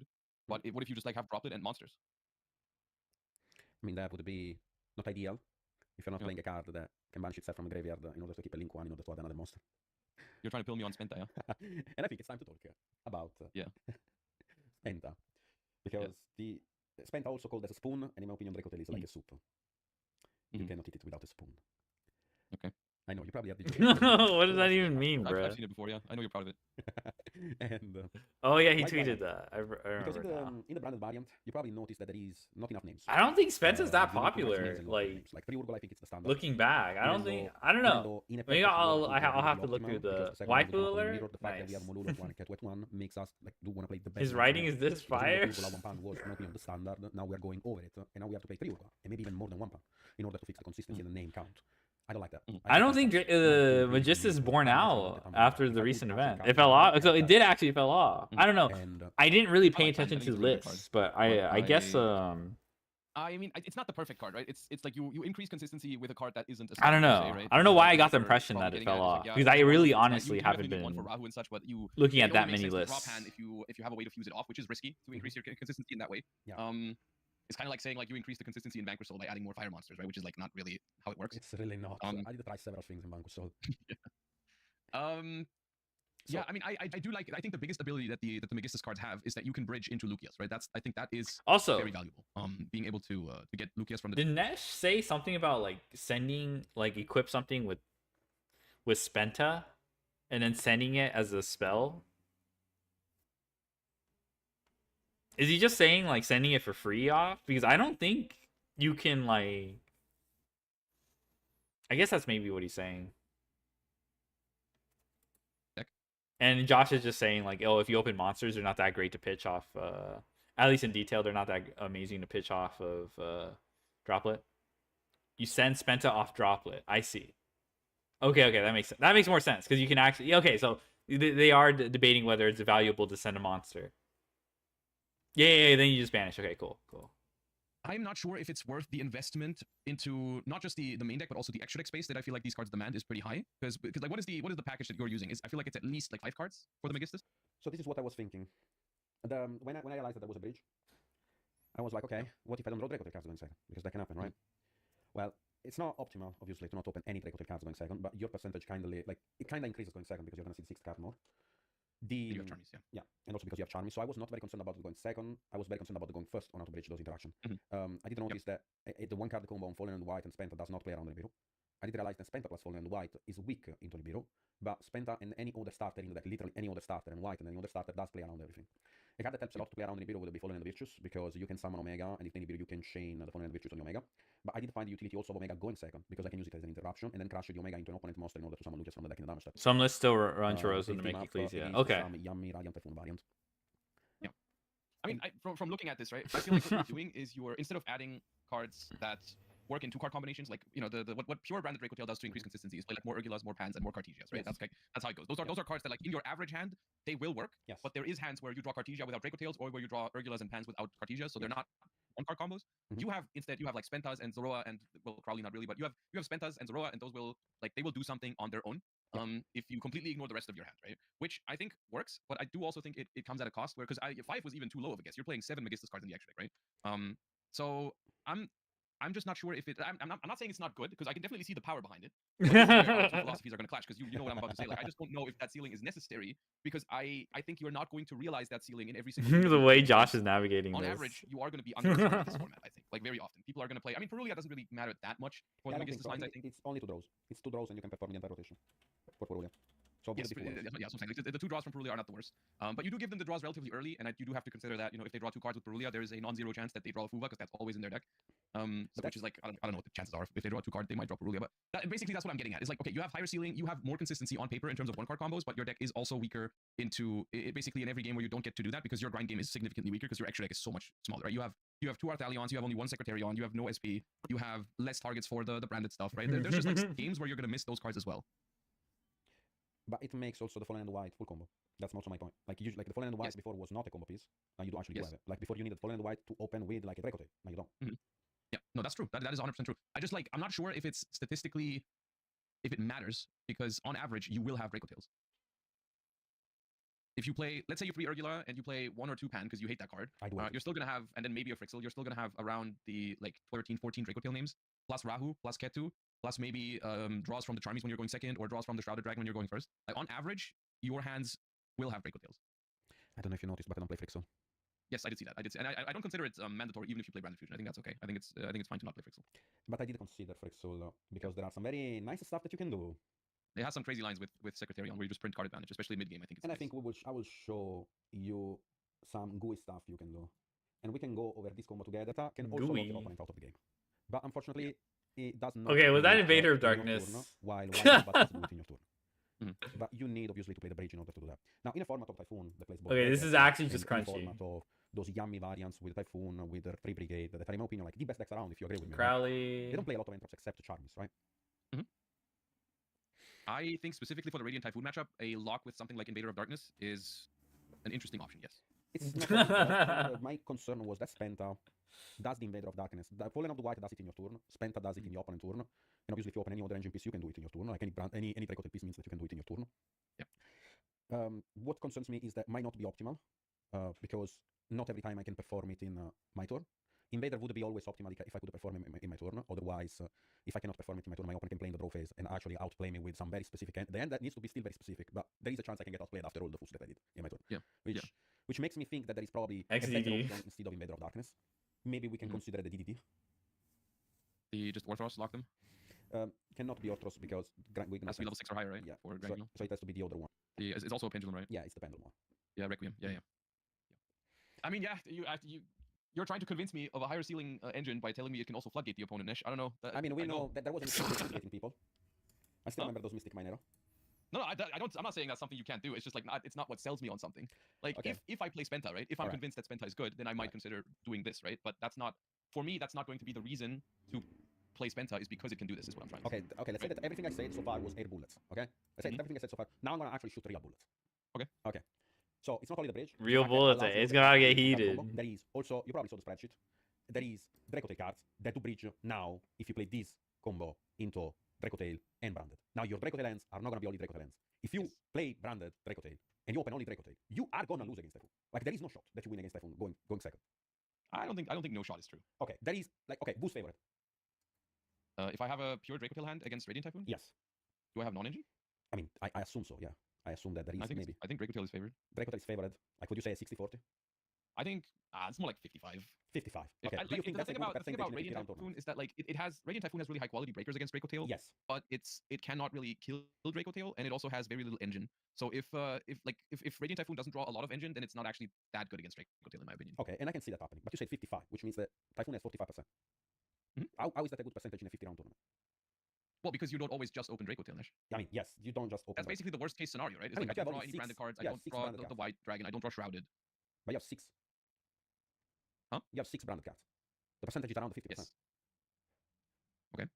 Okay, if the percentage of you opening a branded card is around like goes around 55%, and you're going first with 5 cards in your hand and you don't see branded cards, yes, you can see an amount of non-engine that can be Bell, that can be Morner, that can be like the branded, like the Fallen and the Virtues, but those ends consistently will not beat the matchup that you're trying to beat. That's going to be one of the most represented in the room. Yes. I don't think you can sit comfortably at a table playing against 5, 6 Radiant Typhoon, going first and knowing that you're not sure to win. And that's my main problem. I don't know if that's true for game 1. I don't know if so. Basically, okay. So what you're saying is because Radiant Typhoon is in the format and Radiant Typhoon is a strong board breaker deck, you need to play a deck that auto wins going first, right? Is basically your argument. And in terms of flex, it's not the same flex, but if you play the Magistus cards and you play like Draco Tail Branded, like I feel like it never not works that out that easy, way. it's Like not you like don't lose much get space in your deck when you're the replacing, like, breaker Duel Spans format. with the The Radiant cards. idealized breaker my problem format. is more so extra deck because I actually think if you play this version of the deck, if you go full combo, you win. That is, I'll give you that. If you go full combo, you win, and if your opponent plays no hand traps, then you probably auto win the game going first most of the time because no matter which engine you draw, you just bridge into the others and you get everything and you beat Radiant Typhoon, right? My problem is what happens when my opponent has a Charmy, for example, which I think even the board breaker, from what I've seen, even the board breaker Radiant Typhoon lists have been using Fuva.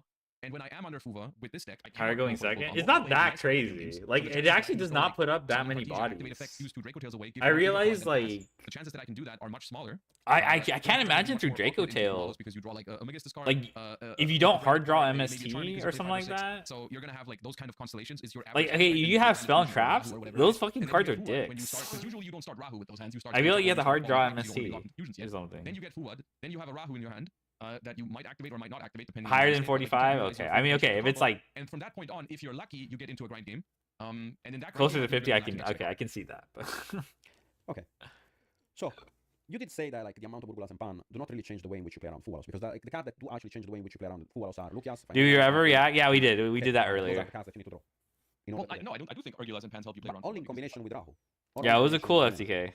And Cartesia. Cartesia, in my opinion, Diabolical. I'll be able to- I think no matter what, I would probably play the card as a one-off. Because the amount of normal summons is already enough for a 40 card decklist. And I You would like missed to be able to it? summon something from the deck instead of actually normal summoning it. You probably do know that I am not only a huge fan of this deck in the TCG, but I did play also this deck a lot on Master Duel. And if you don't know, is the reason why Herman and Luke are playing this deck in Master Duel. Because I was able to find the bridge with Choroso when people were playing Doom Dragon. And I think Choroso was a great discovery for the deck to be able to bridge. And we don't only play around Fua, but we also have to play around Maxi. Yeah. And I felt like, and I'm saying this from at least like more than 500 games experience, in which I am overperforming in Ranked or Master Duel, that the deck is fine into Fua. No, it's absolutely fine. Like this is the thing. I very much think this comes down to a personal preference kind of thing. Where I understand that these combos are powerful. I'm not saying they're bad. They are definitely not bad.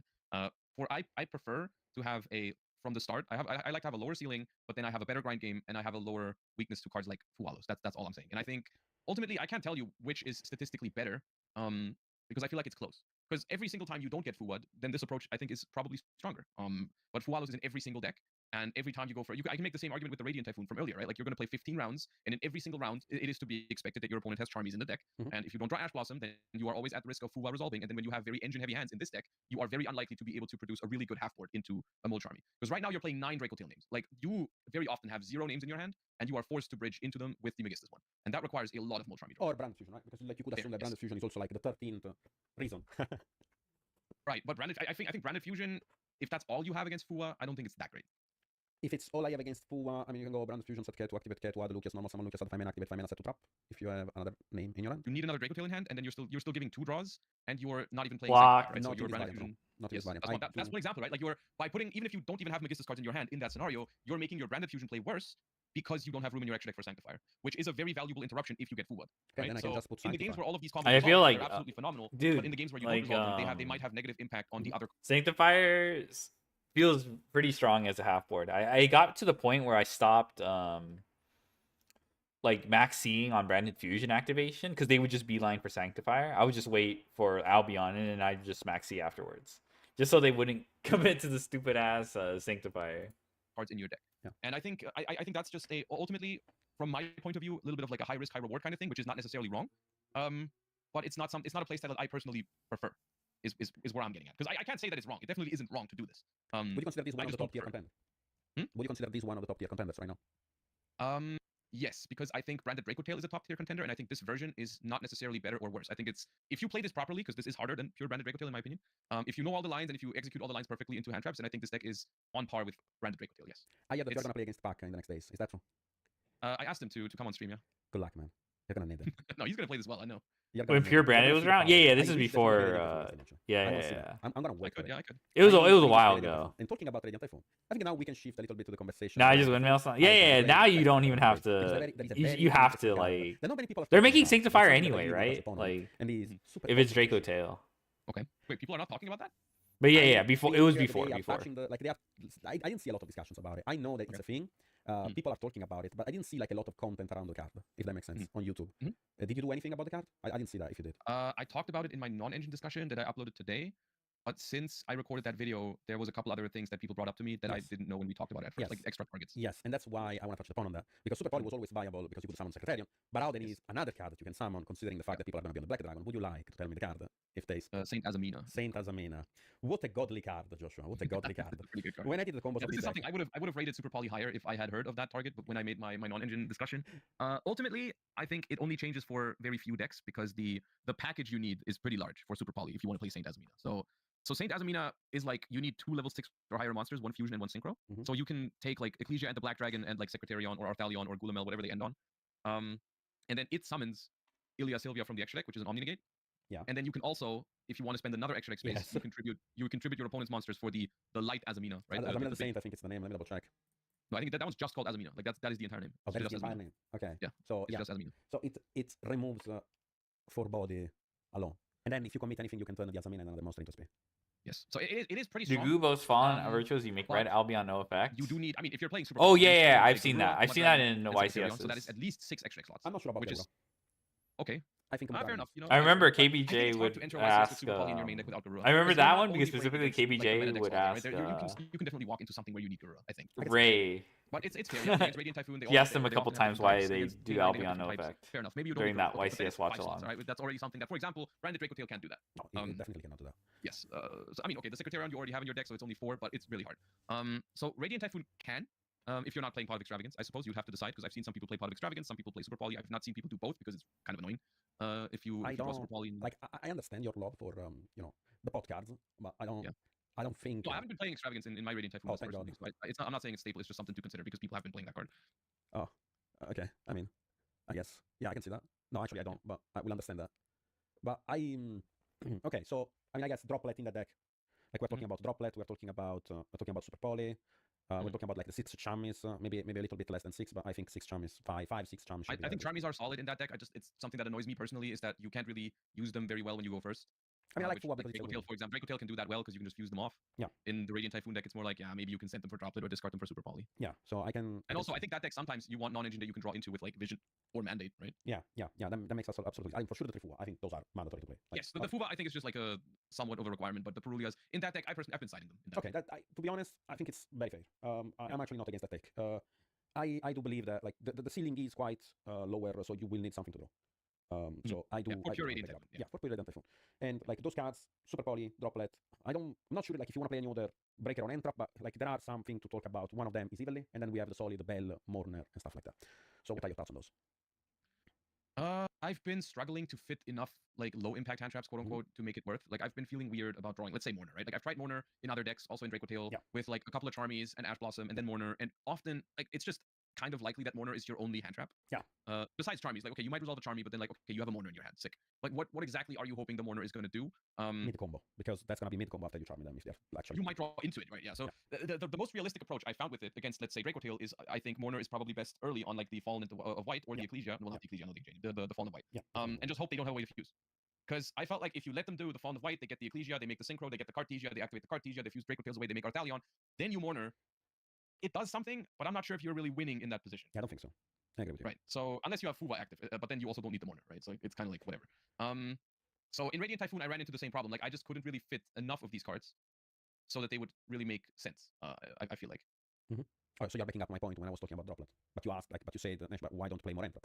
Because I don't have, like you have Michael, Michael, can I suggest a short react video? Yes, in Radiant Typhoon, personally, Alright, I just like, link you it. do play 3 Michael. Fuwas. I like Droplet in that deck a lot because it has so many spells and it's great this format in general to like dodge Mandate or dodge Flame. I think Droplet is great in that deck. And so evenly at the point. Evenly is if you think the deck wins very hard going first and you don't care if you have like a dead Evenly in your hand, then I think Evenly could be okay. I'm not sure how I feel about Evenly in general because I think the card is risky against Radiant Typhoon. But I guess if you're playing Radiant Typhoon yourself, you have ways to make sure it resolves. Yeah. Unless they end on Totem Bird, then you need Droplet. Yeah. But even Droplet, it's not always I mean, guaranteed. yeah, I guess. Yeah, yeah. Yeah, I believe that. And that's also one of the reasons why I do like Sanctifier in some variants and I would like to play the Frixel. Because I am very scared of someone being God evenly. It will depend on what's going to happen like in the next like regionals or like the first events after the set gets released. I guess we do have some regionals this weekend, right? And then we can maybe see a little bit. But I think evenly from what I've seen so far, evenly is a meta call that some people have been trying to make. Then Sanctifier is the correct choice and Frixel should have been the main deck instead of Albalinatus. It could be, yeah, it could be. I mean, there's a world where you could just play Sanctifier without Frixel, because if you have your combo going first, you can make a Sanctifier with just the Ecclesia in your hand, right? Or the Cartesia. If they go battle phase, you could just say like activate Cartesia, make Sanctifier. Yes, I can do that. So that would also be more reliable because you don't always have Branded Fusion, right? And you might not even want to activate the Branded Fusion because you want to do the Synchro plays. You could, in theory, rely on just hard making Sanctifier. I can see that. I think it's definitely a viable option. I mean, Sanctified, it's basically like comes from a one card Ecclesia Black Dragon. So you get a Sanctifier from there. Pretty much, yeah. So, talking about, like you said, pure, you said that we were talking All about... right, we're almost halfway. All right. I mean, let me check this out.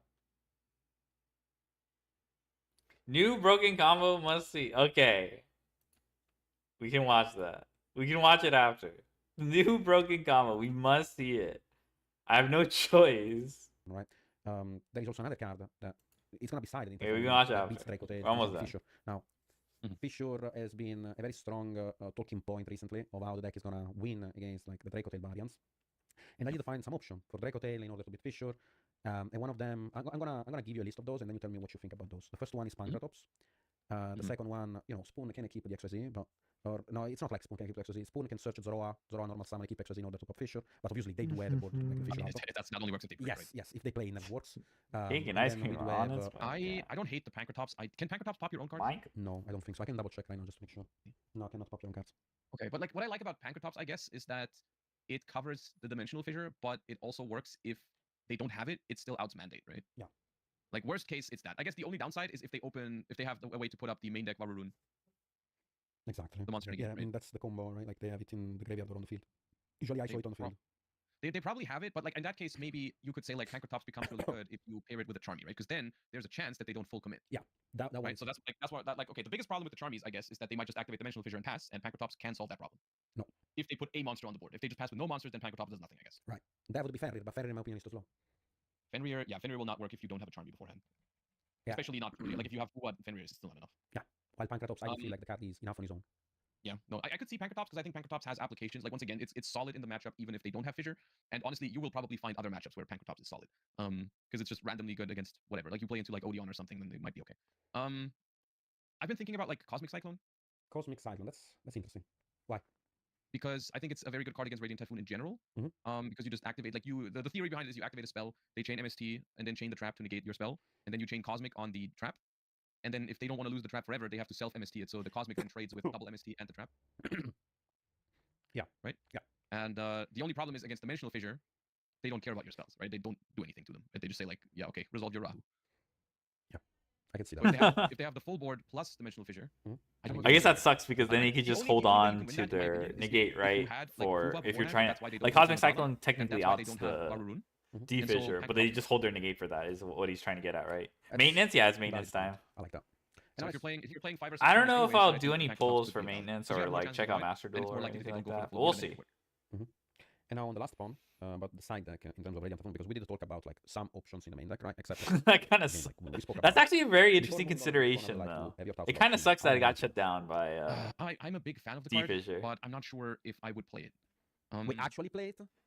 Huh? Like actually play it? Pull one for fun. Like I mean, my gems run out I'm on not day sure of if it would be my pack. side I deck got if I something would else you can Oh, full okay, hands grab. okay. No, I will I'm not not pull I'm not sure if I that. would main deck it, and I'm not sure if I don't main deck it if it's in my side deck. But I like the card a lot. I like the card a lot because Hopefully a butt list. We'll see. We didn't get any pre-hits, by the way. I don't know if anyone was expecting pre-hits. Only good going second. You look at cards like Droplet; those are also kind of mediocre going first. They still work, but not great. And Sheena is is a really good compromise. I think. I just don't Darn know if it, it has priority Konami. over Why don't you more pre-hit consistency shit? or actual like reliable board breakers. You know what I Maxi mean? to zero. Yeah, I can see that. But Because it's just like it's a I'm really just good expecting card, it next but it doesn't year. have like a specific Like, application. I'd be That's really where surprised that's if the they do it. In the mirror comes up. You know. Magnus you already always find a way hit. to I use it, know. but like, does it win you the game when it happens? I mean, I did watch a lot of mirrors, Mhm. I didn't see the card performing very well. Does it win you always the game? No, it does not win you I mean, always no the game. non-engine does that, to be fair. But I felt the card was extremely good. I was actually I like to hear considering that because I played it and I thought it was really fun to play with. And it Rats, also, I think rats, one thing I really like about that card is that it has a lot of skill expression. I feel like Yes. it creates super Mhm. weird game states Mhm. that I think if you just have more practice than your opponent, then it can win you the game just based off. No, of I it. didn't So pre-hit I think Dark it has a lot of Law. like Well, I hidden was win thinking percentages pack that you don't see, specific because pre-hits. you always think like, oh, if my opponent plays this But perfectly, yeah. then the Sheena doesn't do anything here. But in practice, you will definitely find spots where your opponent doesn't play it perfectly, and then the card is really good. Yeah, and that's why I really did like the card. Like you just explained the point of why I like the card. Yeah. Moving on to the last card for Radiant Typhoon Pure Variant. A card that was probably in your nightmares back in the day. The card that made you wake up sweating. Denko motherfucking Sekka. Yeah, that card is very good against it. What do you think about it in Radiant Typhoon? In Radiant Typhoon or against Radiant Typhoon? In Radiant Typhoon against Radiant Typhoon. Okay, I've been thinking about that card in general because I think it's so good against Radiant Typhoon. Yes, I do. I was just like I was not sure, like which deck to The put, goat, yeah, to play Denko. it in. Denko beat my ass. Um, When I was playing I think Teller Knights. I think the only problem with it is that it only really plays in 3-card combos, right? Mhm. Because you Yeah. normal summon it for a second, you don't have the normal summon for your other Radiant Typhoon, so you need a way to get MST into the graveyard beforehand. It doesn't work. If you have just Chant and Denko, that doesn't play now. No. Because you can't special summon the Radiant Okay, so you Typhoons. need MST. Yeah, it's 3 card. You need MST engrave to summon the other guys. Yeah, yeah. So basically, it's always Denko and a 2-card combo. It can be MST plus one of the small guys. It can be any quick play plus Crocea or something like that. But you need, after you know summon Denko, you need at least 2 more cards to play. Which is not unlikely because you're playing a lot of. Denko does, yeah, Denko does. But it's also not. gonna work Necros every time. too. Necros And played also, it. It I does not remember answer that. something like Totem Bird yet, or it doesn't answer the main deck Power Rune to negate your monster effect, right? So you still require a decent amount of cards to play with next to the Denko Sekka. It also loses probably on the spot if they have Sheena in hand, because then it just returns to your hand. You wasted your normal summon, and then all the back row is alive again. Mhm. So I'm not sure if I would play it in the mirror, but I've only done theory on it. Okay, I did quite like the card, but I can see that your concerns are very real regarding that situation. Yeah. I think another card that's interesting, but I don't know what deck can play it, is the anti-magic arrows. Mermail. With Yeah, the yeah, but I'm not playing penguin. There's a lot of cards that I think are really strong this format, but I just don't know which deck can play them because Shoot they me just some don't work go. in like anti-magic arrows, for example. I think Denko Sekka is also insane if you have a deck that can consistently combo without normal summoning ever. Mhm. I think Retaliating Sea is also pretty strong still against Draco Tail, but like It's most very decks. weird as a card. Yeah, it's weird, but you also need a deck that like doesn't care if it stays on the field. Mhm. Yeah. Because today I actually shooted the Entraps and Border Breaker. A little bit late, but I did that. Mhm. And I was talking about how good it's Retaliating Sea, but like the format that's being required doesn't make any sense to be played. Because the decks I that like can play the the card. card, I think it's good against Draco Tail. I just think it's like there's not many decks that can comfortably play it. then another strong point in favor of the Spenta variant. It does not activate the spell until very, very late. Oh, shut up, bro. Yeah, I mean, most versions, like even the Albaz stuff, they do a lot before the retaliating. I don't think it's about like the fact that it doesn't end your opponent's turn, or it doesn't make them pass on nothing. But I like that it still takes out a lot of resources. When you catch the Rahu with it, they still lose 2 trap cards from it, and then the monsters get banished, and the Rahu gets banished, and you have a monster on the board, and their board is weaker. So I look at it from like another perspective of like it makes their board weaker, not it makes them unable to play. Okay. I guess the problem with the Magister stuff is that they have the monster negate for it if they really care I guess about if I touch the point on if I touch the pawn for Radiant Typhoon side deck, because I don't have any other side deck to be honest. Well, that's true. You can. Oh, okay, I'm not. I'm thinking about Master Duel because I noticed that like when I do run into like people playing Spenta, they'll set up Savage before they commit to a in spell. Radiant Typhoon, you could play Shared Ride, but only if you play non-engine that you can draw with it, I think. Otherwise, I don't love it. It's not the reason to play Savage, of course, I've been mainly but messing around with spell trap removal against them. Like I've been trying stuff like Double Cyclone, Cosmic Cyclone, just ways to deal with the trap card because I feel like the board is breakable. If you turn off like the 2 or 3. but yeah, it just works out like that. And then I guess Because I of can Savage. talk about the side Obviously, decks Savage before, banned in TC. Draco Tail. It's something that people know. Draco What's the monster negate I he's think talking that card about? really Is it strong. I've been liking it. I've one been of the testing with it. Magician's fusions? I Or is it Nesh's Smoker? I think he's quit. but you have so much Or I back think he's row like to make sure that recovering MST, or you something like don't really lose that. much of It's not like Maybe he because relapsed you too. lost one of your back row to MST, you still have the rest of your board. Yeah. But yeah, I is, think like, for I've a been- short, I've he was been sober messing for a around with period of deciding time. what Maybe efficiency he's in the for going process first, of just to make quitting. sure I can play. Mhm. But I do think Dragon's Mind. Zoro for example, Fusion? if Okay, let's Zoro say, let's say you Fusion, end up got it. playing, if you only play 3 charms, like you only play Fuwa in the main deck, for example, right? Yeah. Then and you side in 3 cards for going first, obviously, Yeah. because you need to take out the Fuwalos every time. Then I think I would personally prefer to play some consistency over 3 counter traps, Yeah. because I don't want to be caught in hands where I don't have a play. So like that could be extra copies of the Shrouded Dragon or extra copies of Cartesia, or I guess if you're playing the Magistus version, it'd be different because you're not trying to rely on 2-card combos, right? For you, it would make. I think for the combo heavier versions, it would make more sense to side stuff like Called by the Grave or Crossout or Talents. Call by the Grave is kind of, I really like Crossout in the side deck right now, but Call by the Grave is kind of weird to me. Because you don't want to call by a 5 mana. And it's not only that, but it's also like Radiant Typhoon being a border breaker deck. Yes, Oh, like, the you don't Xyz have a negate. character- Oh, okay. Radiant Typhoon. Yes, and But then all you'd have to do is you'd have to make sure you have another card in your side deck that works against Radiant Typhoon instead, right? Like if you Yes. have like let's say that you have Imperm or Mono in your side, you can just put that in, right? while instead in the mirror, or like in a mirror, I also don't want to have Cold Blood because of 5 mana, as you mentioned it. Like Cold Blood would only be for what, like Fualos and Ash Blossom, and Ash Blossom is not that threatening when they are going second and I'm going first. I think if you have Called by and a play, I think you are very likely to win though. Yes. Like even if you do your plays and you don't want to call by their 5 mana, so you set it. I think holding it for their turn as a defensive card is also really strong. While cross out, I feel like they try really hard to resolve one fusion summon through your flame and whatever, and then you just call by the Urgula or something. That's really strong. Yeah. While cross out instead, I felt like it was way more versatile going second too, and that's why I do really Right, like. But you do keep the one Fuwa in the deck then? No, if I'm going second, no. No, if you're going first, I mean for cross out. Yes, you probably should. Yeah. Because, I mean, it's Draco Tail. I mean, it's Draco Tail. I can deal with one Fuwa in my hand. Yeah, no, I agree. In Draco Tail, I think that's reasonable. And going second, like you can stop a flame, you can stop a sting. I feel like you can stop even a 5 mana if you like start with your 5 mana, so you don't really care if you can cross out later day 5 mana. So that's why I do like a lot more the card than actually Cold by the Grave. One last card I want to touch upon in terms of side decking, and then we can move to the next and last topic. You think people play that one Actually, as no, an more option? topics to I mean, talk that's about. good. That's good to know. Droll, Lockbird, and Nibiru, I guess. We can talk about both. So, what do you think about Droll in the current format? And what do you think about Nibiru? Because Nibiru, every time I analyze the card, every time I do combos for my deck, on paper is always trash. Then you go to an event, and they always play into it. You are a very seasoned and always. It's not always like it's in the spreadsheet lines in the tournament. Yeah, no, I feel that. I think Nibiru is the kind of card that in modern Yu-Gi-Oh often feels like it shouldn't be good, but then you go to a tournament and it ends up being. Yeah, and then it gets fucking In shy. this current format, I think Nibiru is okay. Yeah. It's the kind of card that will not win you most of the meta matchups on the spot. Like for Let's example, go Nibiru Glaze. Well, not really Glaze. Glaze. It's more like tentative. Even if you Why do is not it have working a in the lot of first setup, place? They start with Albaz, they have the traps, they have the Fall into Virtues, they have a 5 mana in hand. So it's like the Nibiru does something, but it doesn't win the game on its own. You still have to work to win. Yeah. But it does one thing that I like in the Draco Tail mirror, which is it gets rid of Secretarion Dragon. I think that is valuable. And I also think that Nibiru is one of the best non-engine when you go first and you make a half board. So I've been considering to play Nibiru in Draco Tail just because of that. Yeah, dude. Anytime I got Charmed and I had a Nibiru in hand, I was even Max C. Like I was like, you know what? That can really help, right? Like I'll pass back on Nibiru. Surely I'll do. I mean, Snake Eye didn't give a fuck. Yeah. So I've been considering it. I'm not sure if I'm going to make room for it yet, but it's an option. In general, if you're not playing that sort of approach, I think it's more of a side deck card, and even then, I'm not sure. Like, I think it depends how popular. I mean, we're going to talk about Yami in a second, I guess. But against those decks, I think it's a phenomenal card. Yeah. I think having it in your side deck to cover those matchups could be valuable because you always have the option to side Nibiru also for going first. So I think it's a solid option. Did you react? I'm not sure how I feel about it because. What you mean the it's an Pokemon option X more for, like, TCG matchups. thing? And I don't like. No, I haven't. Like I'm going to play 6 Charmies.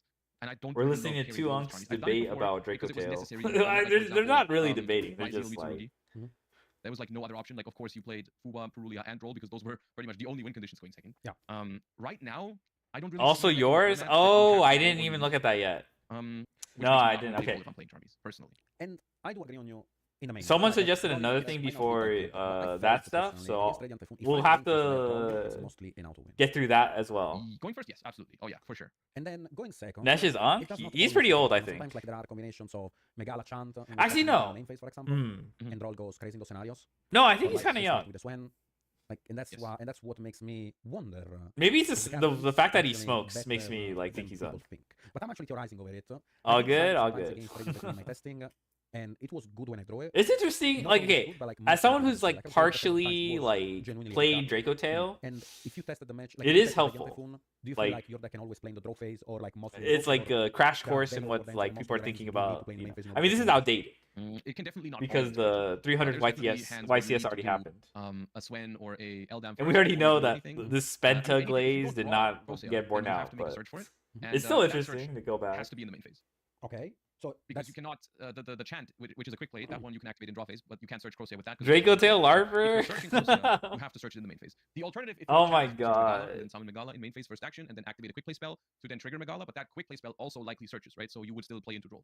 and how does the deck work into draw? I think I played think more in Yummy most than Draco scenarios, Tail. I think against the average Radiant Typhoon hand, I think Droll is pretty strong. But the problem is that Like, I think I you have played pretty more strong Yummy than chance to Draco have a Tail hand and that's going to Vanquishal Droll and K9. I think in combined. total, at least 7 cards that beat Droll, which is Crocea, Called By, and D-Fissure. Because if they open Crocea, they likely Because draw of phase. the climb. If they open D-Fissure, then you're fucked anyways with Droll.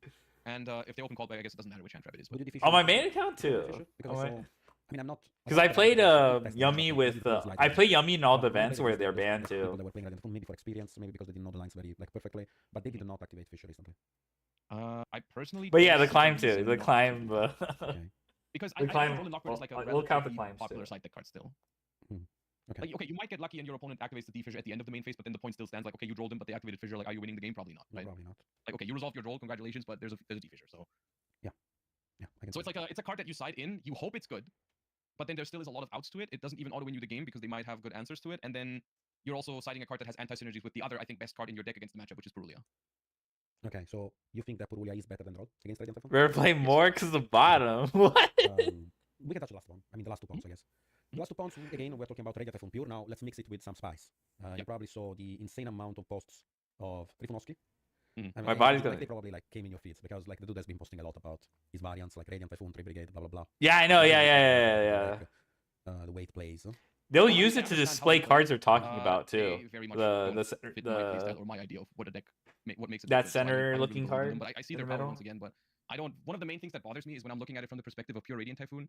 I think you're making a deck that is actually very strong into Multrami Fuwalos, very weak into Multrami Fuwalos. And that's basically the thing that already throws me off. Yeah. Where's the Draco Tail? they do It's have a what they're option, talking right? about. Dancing, Oh, but I know what you dancing, mean. I know what you dancing, mean. points of the deck, right? Like you have- where if you are implementing they the showed Draco one of the Tail, Draco Tail it's fusions, like we don't have it fix Master the Duel, problem. and then Frixel one time. Yes, and honestly, the way I've experienced this deck is like if pure Radiant Typhoon goes full combo, I don't think you need to fix that. Yeah.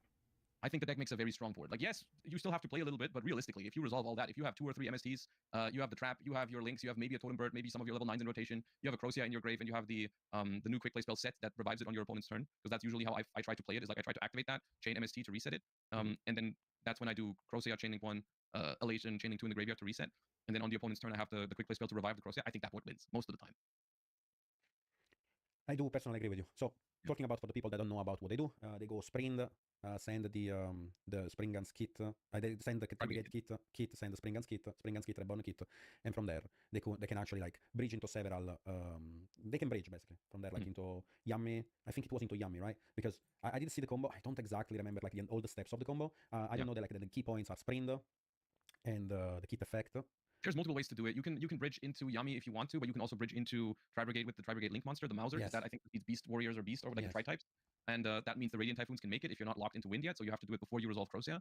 But that way you can go into you can get into Tri Brigade, you can get into Yami as well. I'm not sure what the Link 1 is that you bridge into. Probably a Link Reba with Nerval or something. I'm not sure. I did see Julius doing that. I did a test against Julius recently in a ranked and he was doing that. Okay, so let's talk about the bridge. How do they bridge? So they bridge using Arm Mauser from Typhoon. Oh, this into Yummy Tri Brigade. into Omen. Link away the Omen in order to get into Capsi Yummy way, and then the Fergie can special summon Capsi. And those are one of the several bridges, and the other one is using Sprint in order to bridge into Tri Brigade. The bridges again using Omen into Capsi. So this is the bridge. What do you think about it? Wait, what happened to Josh's cam? I don't like it. I think it's that what I'm looking at is weak to Fuwa, it's weak to Purulia, it's weak to Nibiru, it's probably weak to Droll in some capacity. So it's basically like, okay, if you're going uninterrupted, then you win the game. But in reality, usually you will see one of those cards. Like realistically, if you're playing Radiant Typhoon and your opponent doesn't have Purulia, Fuwa, or Droll, then you probably just win the game with pure Radiant Typhoon. I think there's formats and points in time where this makes sense. Like I think, for example, Mitsurugi Yami was one example where it made a lot of sense because I think those two decks complemented each other's weaknesses really well. For example, the Mitsurugi cards were actually quite solid into Fuwa, which was a problem for Yami, right? So the deck was like Fuwa was still good against that deck, but there was sometimes solid half boards you could make, right? And I think this is mainly something that helps going second, I suppose. Like you have higher ceiling going second, I think it helps. I think going first, it's not great to just add more and more ceiling to your deck in this current format because quite frankly, I think pure Radiant. Kamal, yeah, Kamal won that. Yummy Tri Brigade. I think the deck is fine. But that is also what I'm basically expected to say about this. So like, well, I guess Radiant Typhoon as well. Expect to, I mean, I don't know why do I expect maybe a different pick sometimes. Like, you know, like that said, do you think the pack after this, beginning of April, we're gonna get Exorcister and Tri Brigade, or do you think they're gonna save the Tri Brigade stuff for once again, I think like it's similar to what we Brandon? talked about earlier when we compare pure Draco Tail to like adding more ceiling to it. There is going to be games where this is better. Like not your opponent does not always have Fuwa or Purulia, and also going second, this is scary. You know, when I sit there with my pure Draco Tail deck and I make my fair board, and my opponent has all these engines in their deck, it's good. It's probably a higher chance to beat me than pure Yami or pure Radiant Typhoon or whatever, right? So it's not, and this is how it so often is in Yu-Gi-Oh! I feel like there's not one thing that's strictly better than the other in every single aspect. Like there will be games where this is better than pure Radiant Typhoon. But I also think there will be a lot of games where you would rather be playing pure Radiant Typhoon. Yeah, I do totally agree with you. I feel like it did not improve the playstyle of the deck. When I played Draco Tail with Magistus and Brandon, I felt like it was a better Mitsuyami. While if I'm that, from my perspective, also makes a little bit more sense, right? Because what you said earlier, like I can see those points better. I can Joshua, yeah, Joshua lost it. It just happened like 2 minutes ago. I'm like, what the fuck? The deck in that way. Like, I can definitely. Do I get first wave of Cool Here, I Tune? just feel like That'd be we're doing this interesting. because we want to play Yummy at any cost, right? Yeah, like it could be 3 Brigade. Brandon should come before the WCQ. From my perspective, yes. I think. Oh, they I could think glaze the especially going fuck first out is a of. strong enough deck, and going second with, having Yes. non-engine instead of these. They could bridges glaze the is fuck also out of strong. Albaz during Worlds. Yes, I it do is. totally agree with you on that. So I think we could scrap. I the see deck your. and I say see that the vision. it's I just see the Polanco. vision. I think it's a playstyle. I think ultimately it's a playstyle that I don't have, but other people do, and that's fine. I like how he's That's being fine. so You- simple. I feel that. I get it. It's gonna be fine, bro. Like I get it. You cannot say Josh that. is like If basically everyone loves saying, the wins, "Yeah, you I know, don't play combo like you do." It's not even that's the problem, right? It's not a free win. You say that, and then you play against it, you lose the die roll, you don't have Fuwa or Perulia, and then you see the whole experience. Of the Shoot problem. You watch the whole Branded cutscene, Fusion, you but have you to want- yeah, like playing against Plant. Very Yep, upset. exactly. Yep. The ultimate Plant experience. No wonder Julius was on that shit. And for the last deck, that I think I really want to mention. I mean, like maybe we can touch like slightly the point on Konami and Josh had had not centered. Is a very good meta. Oh yes, yes. Yeah, the I bifurcation. I agree. Also the bifurcation. And Yeah, also you can kind of disagree tell. at the same time. I don't know. It's just that very there's something about like Duel that I there's dislike, and it's that you're more always at the mercy of your blue opponents area rather than you. rest. Now Now that's that's at least bugging how I me. feel about it when you're playing a 15-round tournament. Mhm. If and you have to go 13 and 2. But Right? I feel like his shoulders are Yeah, kind of it's really centered. complicated. So you're It's just basically the hoping head that at tilt, least I 13 guess. out of 15 opponents like are not prepared for That's why that. Albaz was And of coming course, made that is you. all that is a Okay, simplified okay, assumption okay. of like if they're prepared you lose, if they're not prepared you win, which is not always true. Like you can beat someone who has an out to Liger because your board is strong enough. Like Baguska SP, it's not free even if they play Titanic Lad. Mhm. But it's like the way I experienced playing against Lunalight from my perspective is that if my deck has a game plan into it, it feels so much easier. And it's not necessarily about like when they resolve the full combo they win, because that is true, right? Like if they go first, they full combo they win. I Even don't if your think like the opponent charmies are that big of a deal, right? not really. If your opponent is not prepared, then definitely not. But if your opponent has outs, then I think the charmies can matter. You do the live and But Sam also, where I the think there's card a lot of flips and percentages you when see go the second, text. when your opponent's deck has Oh outs. yeah, Because yeah, one, and this is something yeah. I've been in both situations before. I've played a deck that had no out to Liger Dancer, and I went first. And then I played a deck that had an out to Liger Dancer, and I went first. And the difference between those two is massive. Because when you go first and you have no out to Liger Dancer, and they start playing, you know that you have to stop everything. Yeah. Because if you don't, if one Liger touches the board, you lost on the spot, right? Yeah. And that is so scary when you go first, because they might have like a heavy poly in their hand or whatever, and shit is going down immediately, right? But if you play one out in your deck, you can be so much more chill with your interruptions. You can interrupt them so much more effectively, because you can be like, okay, if they spent their entire hand to summon just one Liger, I can beat that no problem. Do you get me? I get you, but I cannot like there is an out in Radiant Typhoon that's not played. Great fly. Oh, that you link to. Oh my god, this is like now that you're Yeah, pointing sure. this shit out. But Now wait, this but is like not How do even you set, protect it? not even Gothic aligned Shadow. with it. Because Gothic Shadow does not stop the effect; it changes the effect. Yes, that works on Liger. I actually did see this card played, but I did not realize that it was an out to If Liger. people don't play it, I found it. Well, at No, least I haven't seen anyone else play I did see this card played. I actually did. See He this card found played. it. I talked about it like last week. Okay, that's on probably stream. why. Because like I saw So it. other people might have also found it. I don't know. I'm not, I did find it during my Radiant Typhoon testing. So I guess it So could the plan apply is to- basically there's actually I found two plans against Radiant Typhoon against Moonlight with Radiant Typhoon. One plan is you make a you summon Phonics. Or the first thing you do is you summon Gossip Shadow against one. Fly Liger, right? flying Now out, you're yeah. protected from the field wipe, right? Then you summon Great Fly and Phonics, which is 3,500, and then you use the trap to boost the Phonics to 38, which doubles a Liger. Which works. And the cool part about it is that even if they have two Ligers, as long as you can bait one of them to send, you can still out two with this, because the Phonics you crash, it goes into the grave, you activate MST, it comes back. In the I've same also turn. seen with Greatfly, they'll use Varun to put Greatfly in the extra in the spell and trap zone, and then they'll MST pop this. I don't know what you do, and then you add a wind monster from your graveyard. I don't know what situation where that comes up. I just saw someone like do this shit in a replay. Cyber background Corsair cannot be destroyed. Oh really? You can summon it twice in the same turn, so you can out two Ligers if you can bait one effect, or if they run out of fusions. That's a Because I know Usually when Sheena one can't be comes, you destroyed summon by battle. Corsair. Is it literally just cannot be destroyed by card effects? Because they don't have any backup. For If it's like, of course, if they go full combo, it's not as easy. But in its simplified game state, Radiant Typhoon just prints 10 cards every turn. And they like, let's say they summon a Liger with heavy poly and they have nothing left, right? You can just sit on Crocea until the end of Can time. you recycle Great Fly somehow if they get rid of it? Great Fire recycles itself. When it's destroyed, you can put it back in the extra deck. Also itself.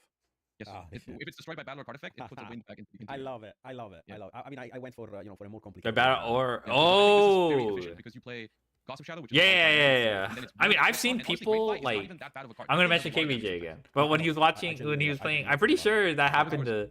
He ran into someone who didn't read Crocea Okay, fair enough. Yeah, that also works. and got his ass Playing because defensive Crocea cards, protected like, itself. You basically maximize all the slots, which makes Great Fly a great fly out. Okay, dude. No, I wish I didn't tell you about it. And then the last Kaboja, deck, yeah, Kaboja. I mean, I guess before moving up to the last deck, I'm sorry. Spenta out, Liger, Synchroate Magistus. Okay, and now we move to the last deck. The Spenta glaze. By a fellow Raiden Trade, invented by a fellow Raiden Trade member, Mhm. Dinkabue. And when I think about the deck, I always think that he's cooking something in the lab. Mhm. K9 with Furair. Yep. Because like during our last I've episode of seen. this- Okay, last- I saw GMX for hire, and I guess that makes sense because it basically the spell summons a fusion, which basically the spell mills a dino, not one of your choice or something, but something you want. I think like Rex, both Rexes are dinosaurs you want to hit, right? And then you use Velos. I think is it Velox? I forgot. No. It's something else. Whatever the fusion to revive it from grave. So you essentially tutor it. So I've seen that before. Um, so okay, he's not talking about GMX or whatever. He's I'm just interrupting, but more like interview than episodes. We're talking about the problem of bridges. So Konami saw that, and it made more bridges. So maybe we should actually announce how bridges are good for the game instead of actually, trash talking them. I think the new bridge is great. The fact that any two monster with a different type can bridge into Furire is great. So I think it's, all things considered though, I think it's a relatively weak bridge. I mean, set field spell. The field spell is like, the field spell is fine, right? It's like, okay, you invest 2 bodies, you get the field spell, but the field spell searches. You search Blazeman, pitch Blazeman, and then you go Donner revive Blazeman. you just long as Yeah, they're around that's fusion. really They can bad. send the You need, pendulums, right? Another one to make Donner. So I guess at some point you have to pop the that's awesome, pendulums, Yes, I mean, I'm actually interested. and to hear then why you know people are it doing this feeds deck, the because in my Liger. experience, I've tried it. I've tried to make for hire work because I love those cards. I played for hire Runic a lot back then, and But I those think cards you, beat I me mean, ultimately. I don't I think didn't you're have a great losing experience with because it. of I thought that. It just means you have to wait um, longer. I thought it was not synergistic enough, and I also thought it was way too weak going second. Because I was thinking about Dinka Boy. Sometimes I dream about it. They play like 2 or And 3. I felt- Okay, And I felt the K9 cards were pretty good.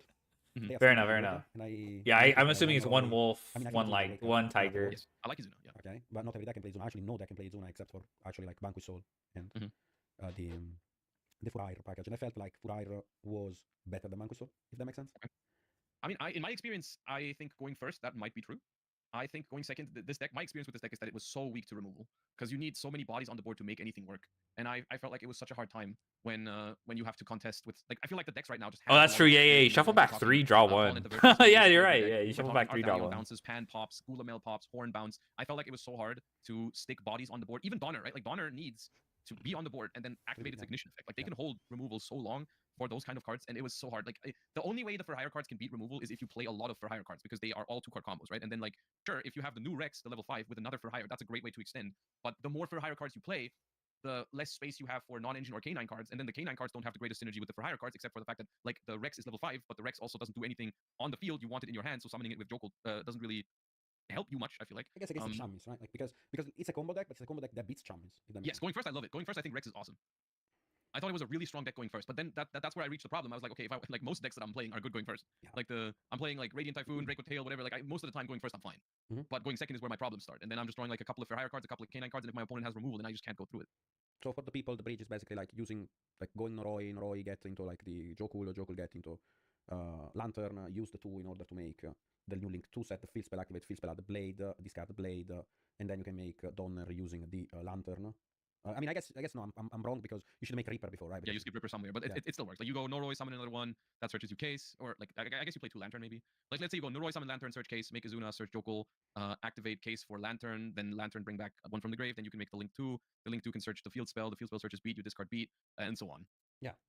So and then you turn the Link 2 plus any other K9 into Donner, and then Donner brings back the blade that the gets beat. you Rex. With the beat gets you Rex, a special summon Rex, and from there you can do something. Like you can do the combo. Even this is outdated for I TCG. see This is that kind already. of not too bad to know And you can before see Master what Duel. it did that other decks didn't do, right? Like if I Obviously, wanted there's the a combo format deck that's fine differences, against like armies, then or like Fua, then I would say like Draco Tail does that okay, Radiant Typhoon does that well. what I guess other- expensive stuff doesn't apply as Like much in that. Master Duel either because Yeah, it also fell off. Ooh, yeah, but Vanquish Soul I think plays a lot smoother going second because it's not as weak to removal. You got ways to dodge it. You got great extenders that don't require multiple for hire cards in your hand, right? You are Like a you huge just have Vanquish like Soul fan. What's happening? You say that like you are a huge Vanquish Soul fan. I remember you talking a lot about Vanquish, and I do love Vanquish Soul as well. Yeah. But I didn't see you talking a lot about Vanquish Soul recently. I just think it lost one of its biggest selling points, which is the really strong Draco Tail matchup. Because, well, the Draco Tail matchup is still okay for the deck. I think it's gotten a lot harder because RB's on the reason why deck was so timeline? good against Draco Tail was because Draco Really, Tail didn't have buh? great ways to deal with defense position K9s.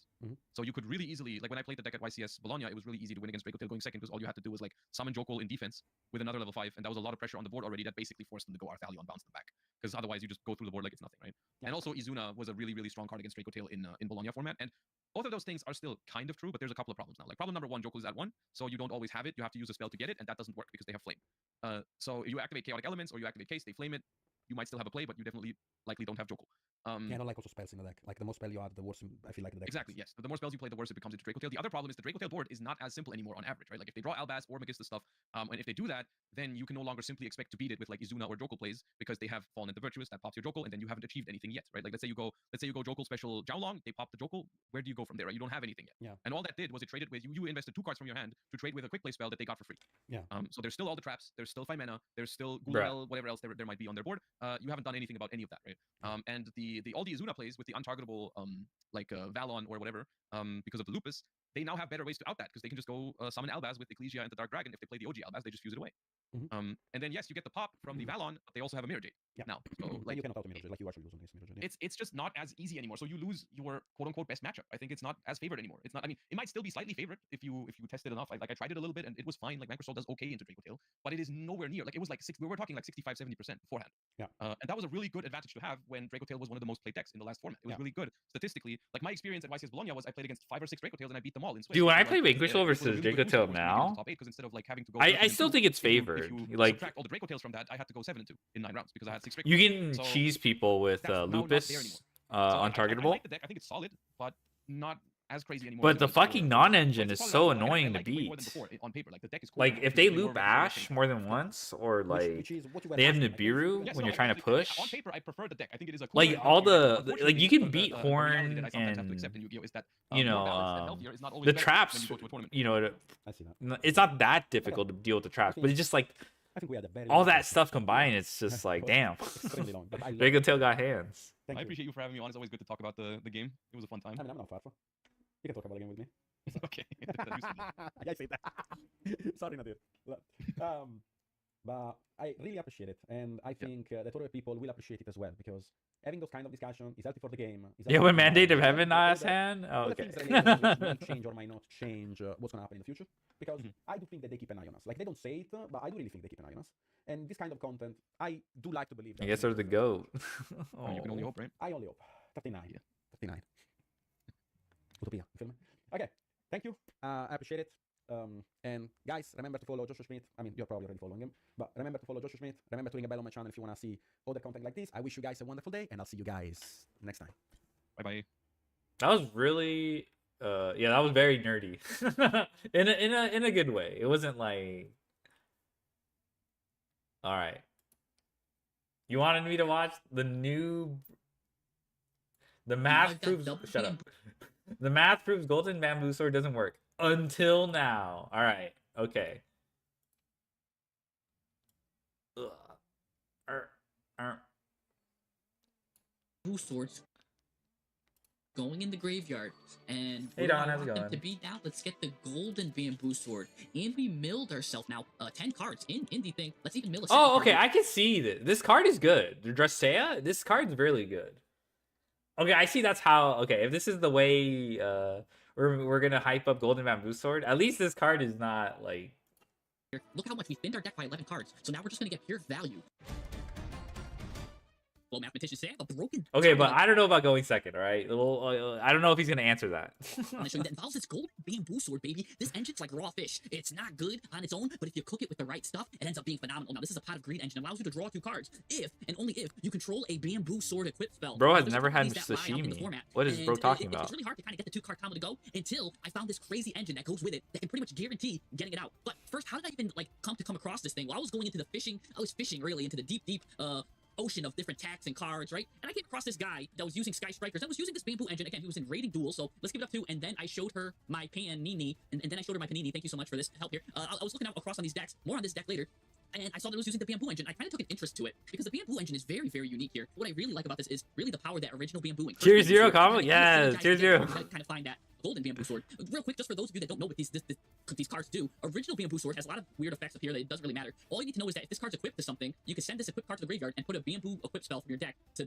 any monster on the field. So basically, this original bamboo can tag out to Cursed Bamboo Sword, and Cursed Bamboo Sword again has some random effects, but all that matters is if this card is sent to the graveyard, you can add a bamboo sword from your deck to your hand, which means again you can now then add an original bamboo or a golden bamboo, and that does two things, which activated my neurons, baby. I could deck thin, or I could also draw two, right? Because these all tie in. The only thing is this is a 2-card combo, and I'm like, you know, 2-card combo, shmoo card combo. You know what I'm saying? So what does this engine do? And let's just give you a sample engine here, baby, right? You're pretty much going to want to run 3, 3, and 3. That's usually how it's ran until the dawn of time. Yeah, there's the other bamboo sword that's just 0 attack just to go for it, but this one just kind of much usurped it and took its place, because this can also search this one, thin the deck a little bit, and that leads to either this or this. So you're kind of going to want to play it just at 9 cards. But let me just show you, funny enough, how bad that is mathematically. Why even... Can you skip to that part, 1240? Really? Numbers, right? You just want to watch the 1240? Okay. I didn't realize you timestamped it. My bad. Okay, we're just gonna watch that. Okay, we can this is actually on the queue. We can move on to other shit. Let me know in the comments. Once per turn. If this card is XZ summoned, you can equip another face-up monster to this as an equip spell. So already, I love it. I love it because I love cards that just suck stuff up, right? That's the proboscis of a mosquito, sucking up like a mosquito. I hear you, brother. No, you covered him? All right, fine. I'll do it. Here. So already, I love it. I love it because I love cards that just suck stuff up, right? That's the proboscis of a mosquito. Okay. Oh my god. All right.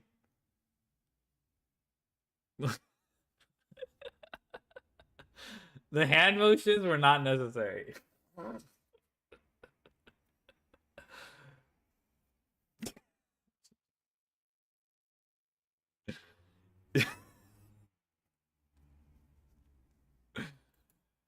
There you go. Are you happy?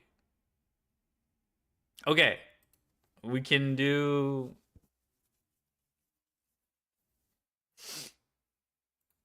What was it again? Oh, I remember.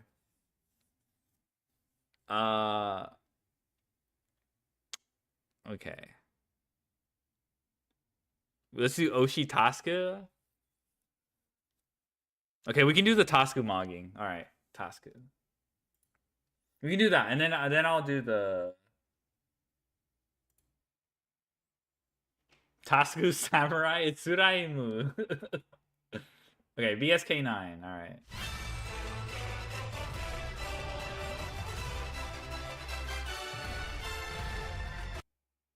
Okay, did he? Okay, get Fuwood. No, that Furu, and then Fuwood. Okay, I don't think he cares. I think he's still combo.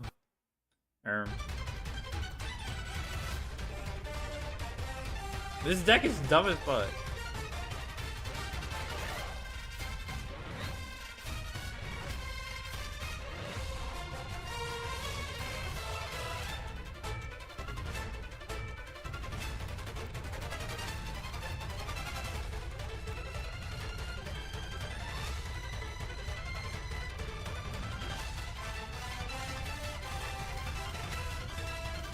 Oh, ball knowledge. All right, I see you. Nice fucking retaliating Z.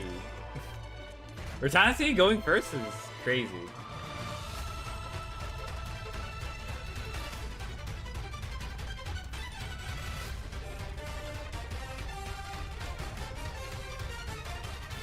This is a chatter?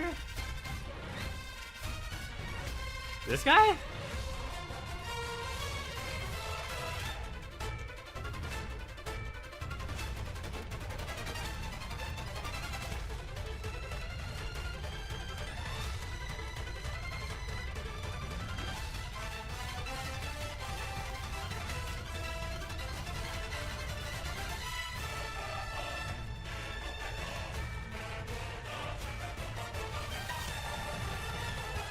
Shape Snatch? What Shape Snatch?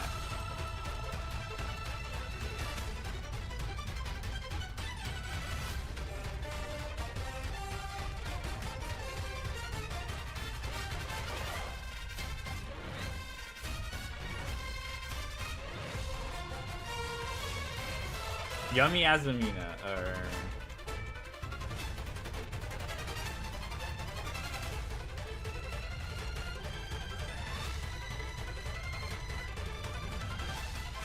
Alright, cross out.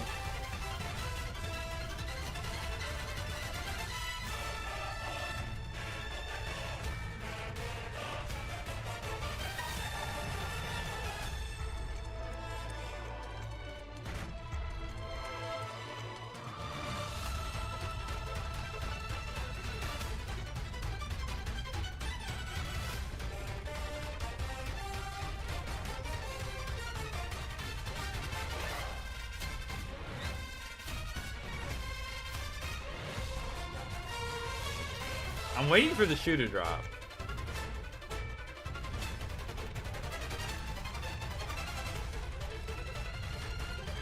Oh, I see. That was on his turn. That makes more sense. Alright, that's... Oh, fuck Tosuke, bro. This is his opening hand, turn 1. Fuck off. Oh, he's going second? Oh my god, get out of here.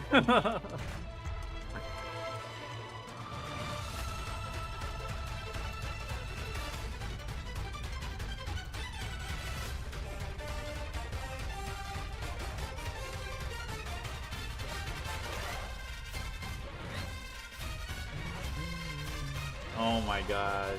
Still sets up. You see the cookie flip unaffected Mars to get the field back?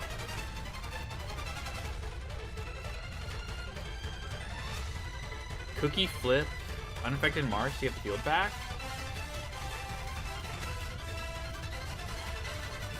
What are they trying to do to the marsh? Pokemon that goes through.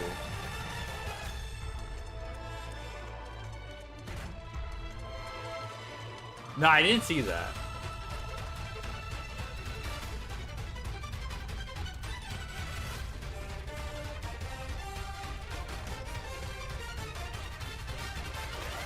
Get someone on like, what the fuck?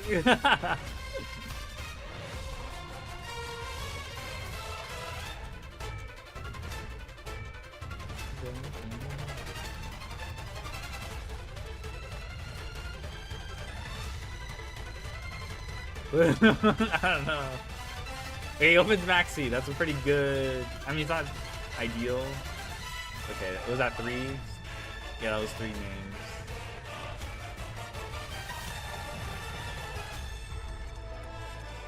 Build yourself, you can search the effect. Yeah. Day 3 burnout? Oh, hell nah! Okay, you open Rhoda. Fuck off. I mean, they should be able to pop the Rhoda. This? Okay, I can check it out after. No, I didn't see that then. Okay, how does the goat deal with this? Oh, he just pops it. Never mind. Okay, I mean, he still has to be like a chain ahead. So it's like...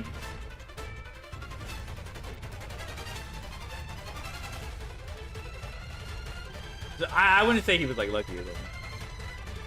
Jeff? Oh, okay.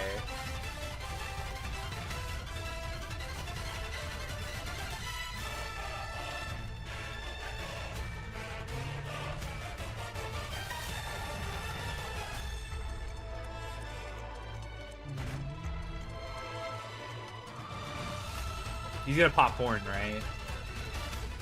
No, that was flame. Okay. Oh, I guess you deal with... Okay, Catchup. Okay, I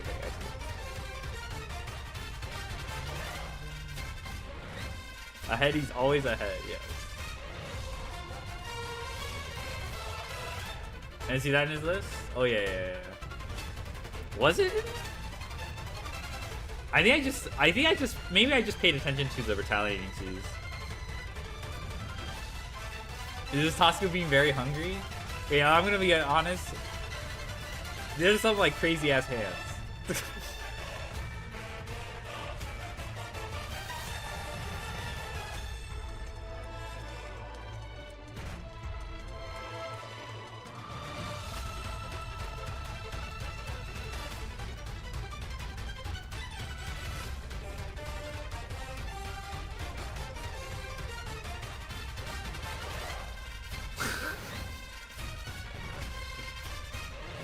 I mean, he has Lemon Escape. It's not like the Kaiju turned off all the interactions.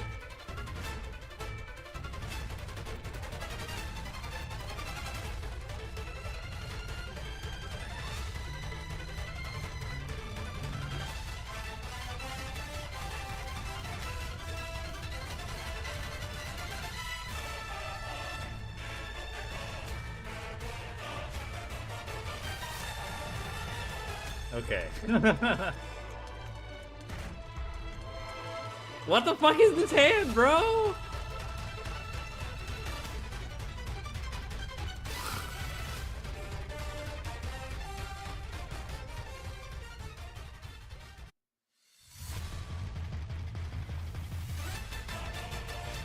Time out your own rock with ice? Yeah, it was.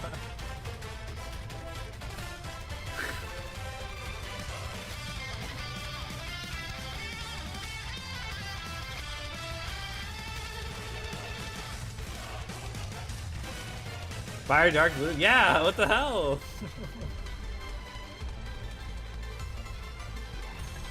This is a Shice comment, but very common. Oh, okay. Oh shit! This checks the Caesar. Oh my god. Okay, okay. That was kind of cool, alright? Nib on his own turn.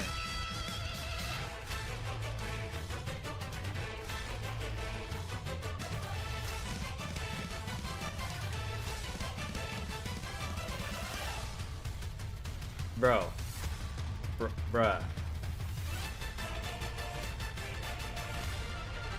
I mean, I guess he had to bounce a token anyway, but like...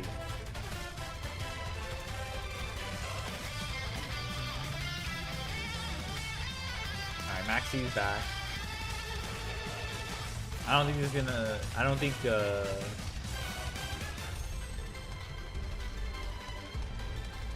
Yeah, I have a feeling we're gonna see, like... Yeah, double attack.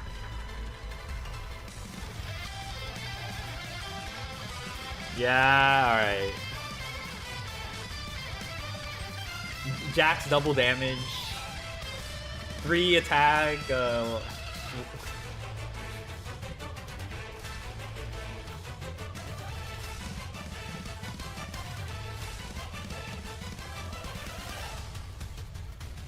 Okay, his opponents keep opening Maxi. Alright, that's kind of crazy. Fire Dark!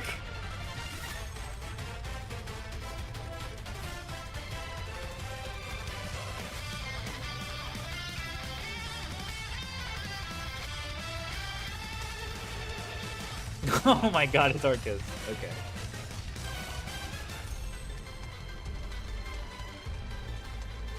Yeah, just reveal Earth. Nice SP, bruh.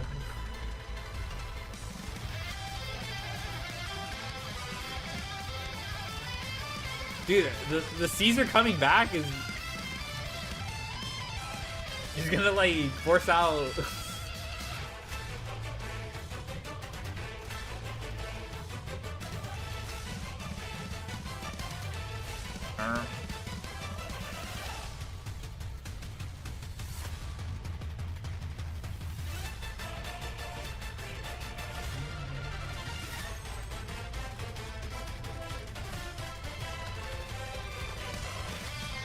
Okay, I mean, I've done this before. Where you get to choose where to place your SP. It's pretty slick. It's pretty slick. He played for Joseph. No, I think he was at like 30K the day one, but he did spend half his day on another. Like, it's still pretty impressive that he did a tournament. Or was he casting? I don't remember what he was doing at the...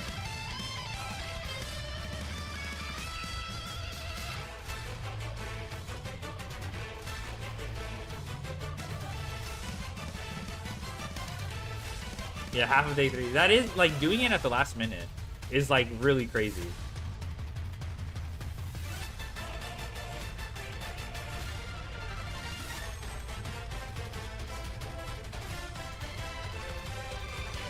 Can you just steal the secrets back and lock Costco?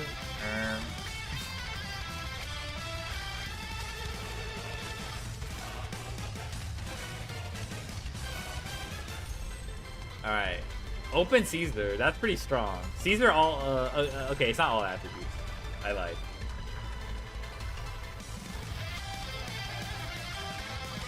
Wait.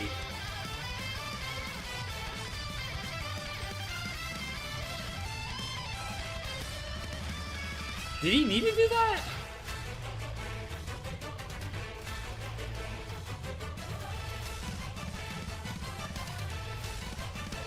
It's Josh! No, this is when Josh fed him.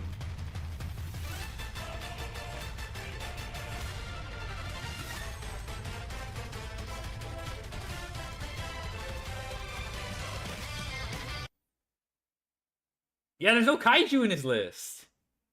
He cut that shit. Also, fuck off. Do you see this?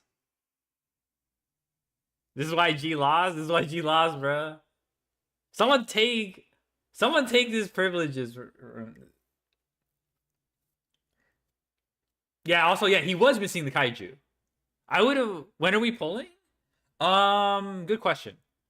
I was thinking today, but it's maintenance. So no, not today.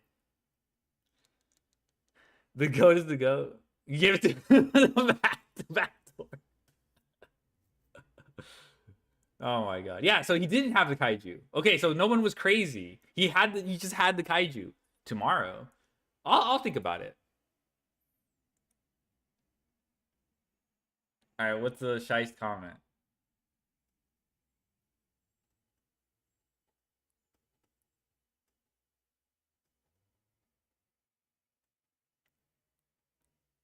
Who the fuck plays kaiju? Always does well online and terrible in person. Has the most royals I've seen from anyone that has full K9 without complete K9 collection. Pretty sure Tosca has rigged the count. Okay, I don't want to be lumped in with this guy, alright? I'm only annoyed specifically at the Royal SP. Many people have won YCS in stronger regions. He never does well in MD tournaments and first such as Worlds. Lots of YCS winner competed. You're inadvertently supporting the rigged account theory.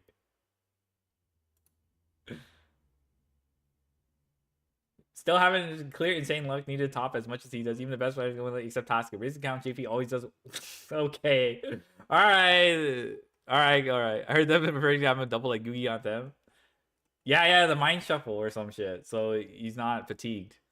That'd be kind of I would believe that more than fucking rigged account. maybe he does have a maybe he's doing a mind shuffle so he can rest his mental.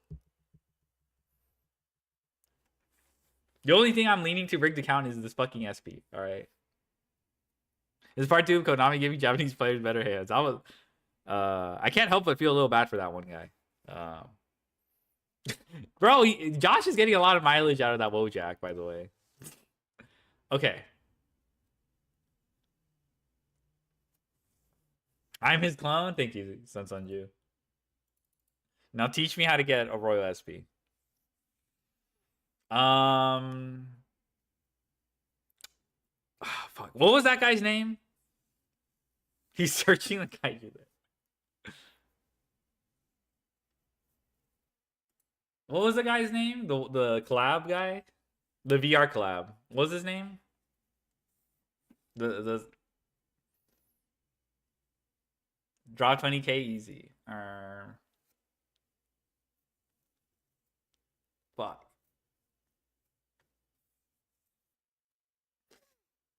All right. It's not Asian Bunny X. Okay.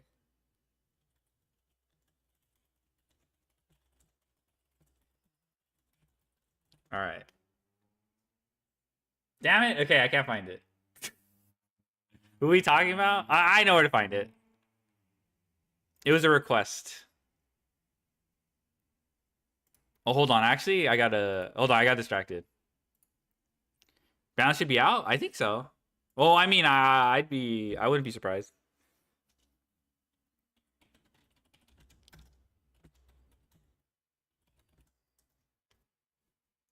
All right, now I know where to find it. I'm clicking on the wrong channel.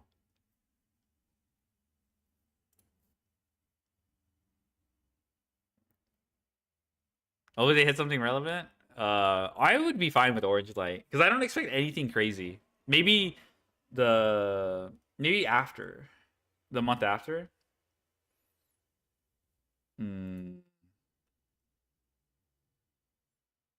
What the hell? Where is this?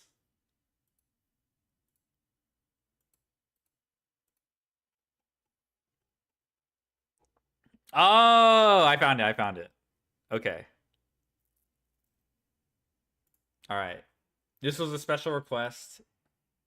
I want Man dead. Man is not gonna die. Okay, it's recording. Today, I am dueling Gemu, the #1 feet duelist in the world. That's right. My guest star today. Gemu, would you like to say How about anything? Kirito won? Maybe next month. All right, awkward and shy. It's okay. We love it. That's all right. I hope you have a great day today. I will be using Dark Magician Yugi, and you'll be using. This guy mostly, I think from what I've seen, I barely saw anything, but like. Yeah, it's super cool and awesome. Yeah, no, thank you for inviting me. Hey, no problem. And you will be The outfit, like on the keyboard as we play. Like that was part of our agreement. As well. Okay, thank you. Okay. Is that a maid outfit? That's okay. That's what I'm doing right now. Don't keep your feet to yourself. Okay, keep your feet to yourself. I don't want any of those sticky toes. All right, go to your side. Who's this guy? I think he does like VR Wait, Yu-Gi-Oh I don't stuff. really care. Wait, let's do it right. Yeah. So I did strap bombs to the skyscraper that we were on. Oh my god, this is the Battle City rooftop. On my side as Yeah. well. So like yours is over here. On The my one side, with mine Loomis over and on Umbra. this I side. see, So. yeah. So Oh, whoever ReZero? loses their soul Okay. die. No, they go to the Shadow Realm. Would you like to start with 4,000 like the anime, or Yeah, 8,000 tell in him. real life? We can do 4K. It's fine. Okie dokie. I mean, we're not BO3 now, so that's fine. All right then. I want you to call this coin toss. You want heads or tails? Heads. Amazing news. No one's ever done Going that on before. a diet? You win. Congrats. You Uh-oh. can choose to go Okay, first or okay, second. okay, nice. Click Let's Duel, and then the Okay. cards will appear in front of you. Hopefully you don't have a Oh, sweet God. tooth. They're right there. So I I would can't click see it. my. Oh, I see. Okay, I see it now. There's gonna be some technical difficulties, guys. Where it's just on desktop. Okay, let me read. Wait, what's that sound? That's me grabbing my Okay, okay, I cards. was You know, like shockingly, I also have to grab my cards to play the game. So the PC controls for chat or for you viewers wondering are ass. So it's gonna take her a hot minute to remember all the controls because she does not have a VR. Right. Okay, I got it. You're recording too, right? No. Oh my god! Want me to? Little dragon. I told you you have Oh to my god. record. That's okay. Yeah, it's, Let me.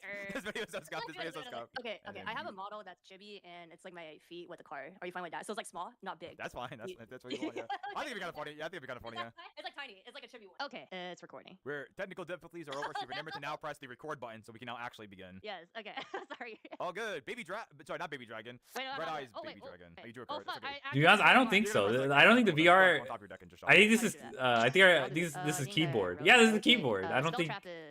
I don't think you have a choice. Okay. How do I enter? You say. Oh, I just You just tell me. Thousand knives. Yeah, thousand knives. This Yeah. is some boomer That'd be like shit. cheating. Be like cheating because paper. This Oh, is I got cute people though. who- This is really Baby dragon's cute. no match for Look my. at the chicken. Yes, it's a big chicken. Yes. Your chicken has no power against my magician's rod. When summoned, I may add one spell card or a trap card that has dark. Why is your magician just like blue? Because it's the soul. Oh, I see the rod. I think I'll add the Eye of Timaeus to my hand. Oh. Wait, I could walk to Wait, you. did and he look just at you. add Eye of You could- Timaeus? Yeah, that is cheating. Yeah, you could.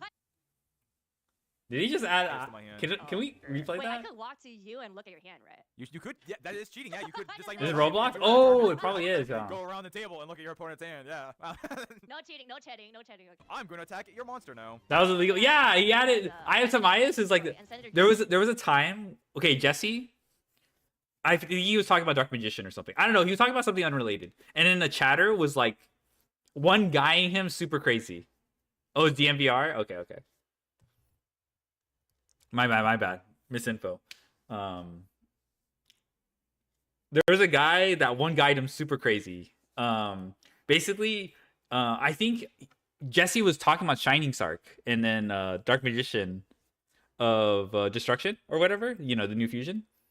And like this one guy was like, Jesse, you should really play Eye of Timaeus, Magician's Rod, because it can be searched or something like that. And then Jesse in chat too at some point.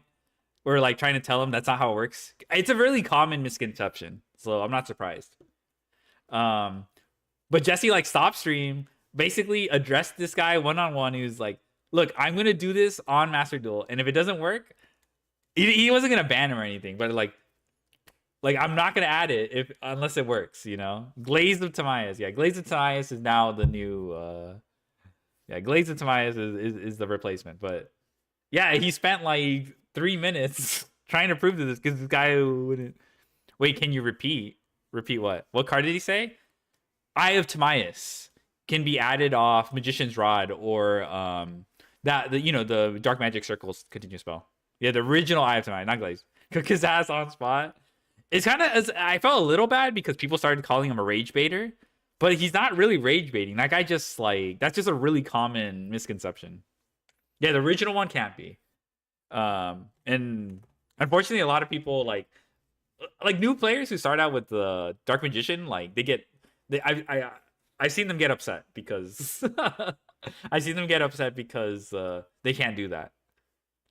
There was a play. Actually, you know what made me sad when I was learning the game? This card. Actually, two cards. This card. Okay, Parallel World Fusion. I didn't realize it had a restriction. So I'd be like, yo, Miracle Fusion? Vanish? Then activate Parallel World Fusion? And then, shuffle back like Vanish. Broken. And I did that shit on Dueling Network. No one stopped me until one person, and I argued with that guy. I legit was like, fuck you. I can... Look, I kept, repeating this text to him. And then he kept repeating this text to me, and I realized, holy shit, it actually has that text. But I was too far gone. I was too far gone. I needed this play to go through. There's another one when I was a kid.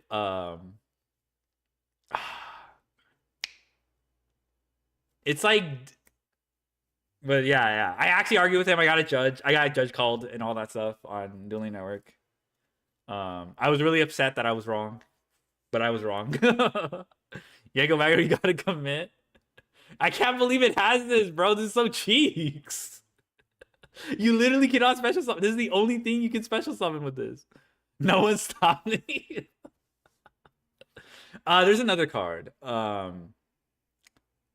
It's like Dimension Explosion or something.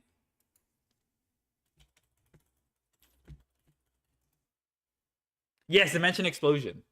This card. Okay, return one face of fusion in your extra deck. No! Yeah, both players have select up to 2 of their monsters that are removed from play and special summon them.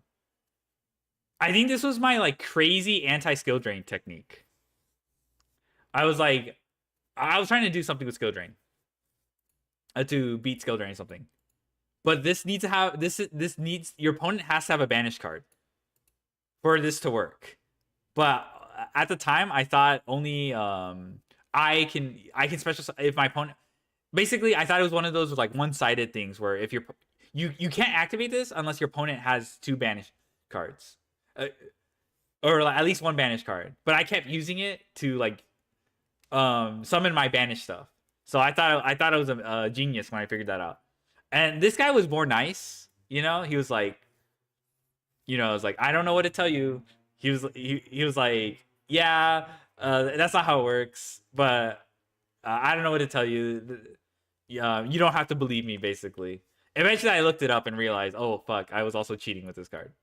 So I was upset, too. But at least that one wasn't me, getting, judge called or... it just came up in conversation. Yeah, this is my epic combo. And then it just, I was upset that it didn't work. I couldn't impress the legal cheating. Oh, my God. But anyway, I have Tamias makes me think of me. Oh my god! I just back in the day, y'all. I could summon a level 7 lower red eye spot for my deck. Correct. So okay, I need to send this to Great first, right? I click and then how do I search for my deck then? It's so cute. 400 life points. Is maintenance over 30? Yeah, it's like a little calculator. You just work on that. Where's the calculator? The Chainsaw Man edits are getting my nerves. Left click? I haven't been on Twitter after the Chainsaw Man. Help you with that one. I'm clicking on the life point. It's not. Oh no, I did not want to do that again. I can't. So I actually have no idea. Oh, life points, right? Are you talking about the? Oh, okay. Wait, are you talking about the panel where they keep remaking the panel with different genres of it's not working. And I'm like, Asa and Denji? It's not working. Oh, Is that the edit you're talking about? Is she playing with her model? Okay, now how do I search for my? No, I don't think so. Yes. Okay. Okay. I've seen a bunch of those. I can Y and special summon, right? Yeah, you can Yeah. Okay, I think I shuffle right. But yeah, your red eyes. I believe your card gets equipped, right, and gets a little bonus.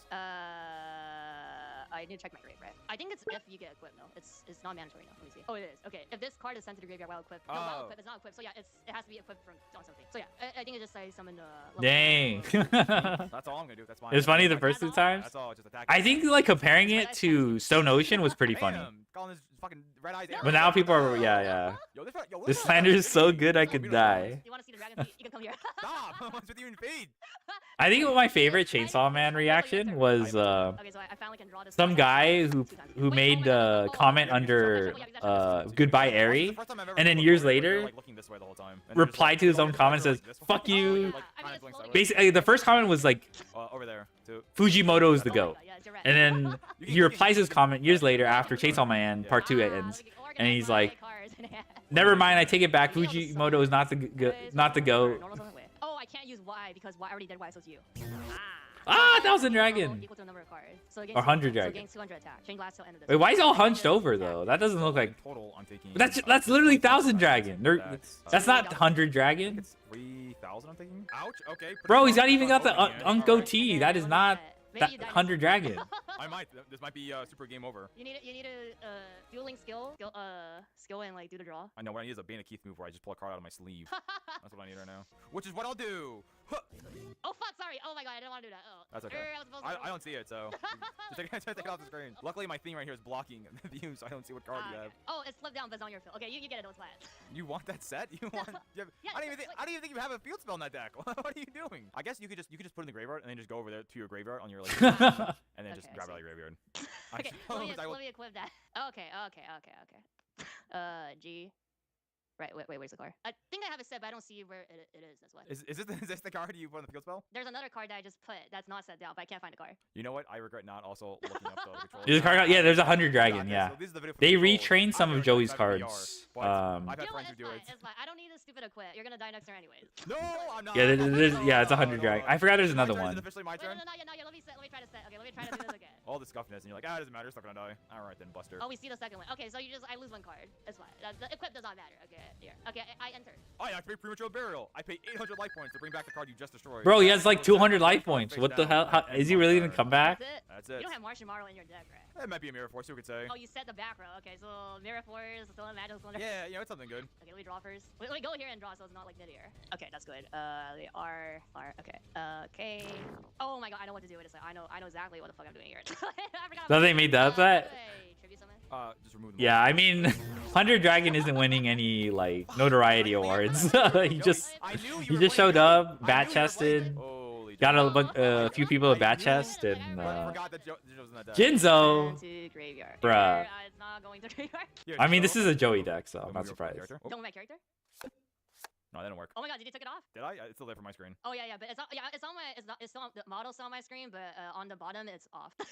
All right, well, this was Okay, over wait, you anyways. die. I think you die here. True, I do die. This is the end. My face down was Jinzo too strong. What is your okay, Magical hats. Okay, that could have done Fucking something. This, and I would have gotten rid of. Maybe you should get out the meta dark. You know what? Maybe I will. You know what? Hold on. I'm gonna bring out my slightly good deck. Now that the test game is over, Giant Ushi the Oni real received. duel. See, that was just you learning the controls. This is the real game. If you lose this, you just X2. If I lose this duel, I lose my soul. That's what happened. No, you need to jump down. I need to smash this. Yeah, smash it below me and deal me. I will let you. Wait, no. You lost, so you pick. Okay, then I'll go first. I'll take your generosity. I'll take it 100%. I'm gonna summon out Chocolate Magician Girl, and I'm gonna discard a spellcaster to draw one card, and then I'll set one card face down, and I'll end my turn. Good luck getting through that. It's just one set. Yeah, that's it, dude. Oh, I see. Discard a spellcaster. Wait, wait, that's a quick effect, right? Or no, that's not a quick effect. So only on your turn. Yeah, it's like the actual equivalent of like you're at a duel table with someone, and they like lean over on like your side No, and I'll start to read just the be card. like, can I pick up your card? Yeah, but instead of like, your hand, you're gonna use your feet, aren't you? You like put your toe across the table and pick up the card. What do you got now? I kind of brick. Uh-oh. Okay, that's fine. Let me know what I have here. I'll take any advantage I can. Not so fast. Okay, let me see. Click R. Not so G. fast. G is field spell, by the way. I don't know if you. Oh, that's why. That's why I couldn't find it. We could just say that's one of your face downs. Oh, that's why you said I don't have a field spell. I'll do this. H. Okay, let me put it in grave so it's like not on your side. Okay, let me fix my spell and draft. Okay, Jay, let's go. It's getting better now. Okay, I entered. No monsters. What a fool. How did this collab come about, by the way? You want to double check? Oh, I'll let you No, double I'm check. pretty sure I can. Did he just reach out? Yeah, okay, you go. Yeah, enter. I have my turn. No, wait. Let me look at my hand again. Yeah, okay, yeah, I have my turn. Anyways, I summon out Berry Magician Girl onto the field, which allows me to add any Magician Girl from my deck to my hand. And I choose to add Apple to my hand. All right, then. I'm going to have Chocolate attack you directly. Okay, wait a sec. I could change. I guess how did he? Okay, in that case, how did he? Does he watch you, or does he like? Okay, so that just okay. Just how do I reach do that? out. Oh, I get a dice for it. I don't know. Is there like I think I changed it. I just. Well, you can't activate that. That's a normal spell card. Oh fuck! That's not a Oh quick my God. play. Okay, let me activate this. Okay, that was a quick play. That one's a quick play. Again. You can activate that one. How do I put it face down? Doesn't matter. It's not like you have like MSD or something. I'm he gonna saw the clip? Oh, I see. Oh, okay, that makes sense. Yeah. Your dice Oh mean my God, nothing, no. but your spider roll still goes off though. your roll of fate goes away. Bruh. Okay, not like you were not gonna use it anyways. Okay. It's not like you have MST. You're looking face down. Okay, I think number 5 here, right? This is negate the attack. If you do it and inflict damage to your opponent equals to the monster attack. You think you'll get a 5? What is this down? Let me see. Let me read. The effect won't go off. If my effect won't go off on my card, I think. No, I think it does because it's like opponent, so me. I activate a card effect that target. Oh, I guess it doesn't target because I'm using your mon to target that. So yeah, I'll use 4 then. So choose one other monster opponent control, change attack target. Are you are you choosing which one you want to activate? Oh, I can't choose. Oh yeah. Oh. You have to roll dice. Okay, never mind. We rolling dice. One of the most famous Joey cards ever.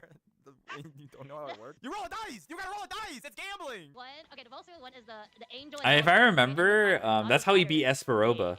Okay, I flip no, I roll a dice, right? Yes, you Like roll he a dice. uses that. These He dice basically win. like gambles Are to these beat dice have Jinzo. weights in them? What the fuck? Oh my god, 4! Oh my god! A 1 in 6 odds. I choose what I want. Or if this card's targeted for attack, you can change the battle position. I guess I will activate the card. I guess. 'Cause Damn. Wait, but it's Easy. not targeting though, no? It is.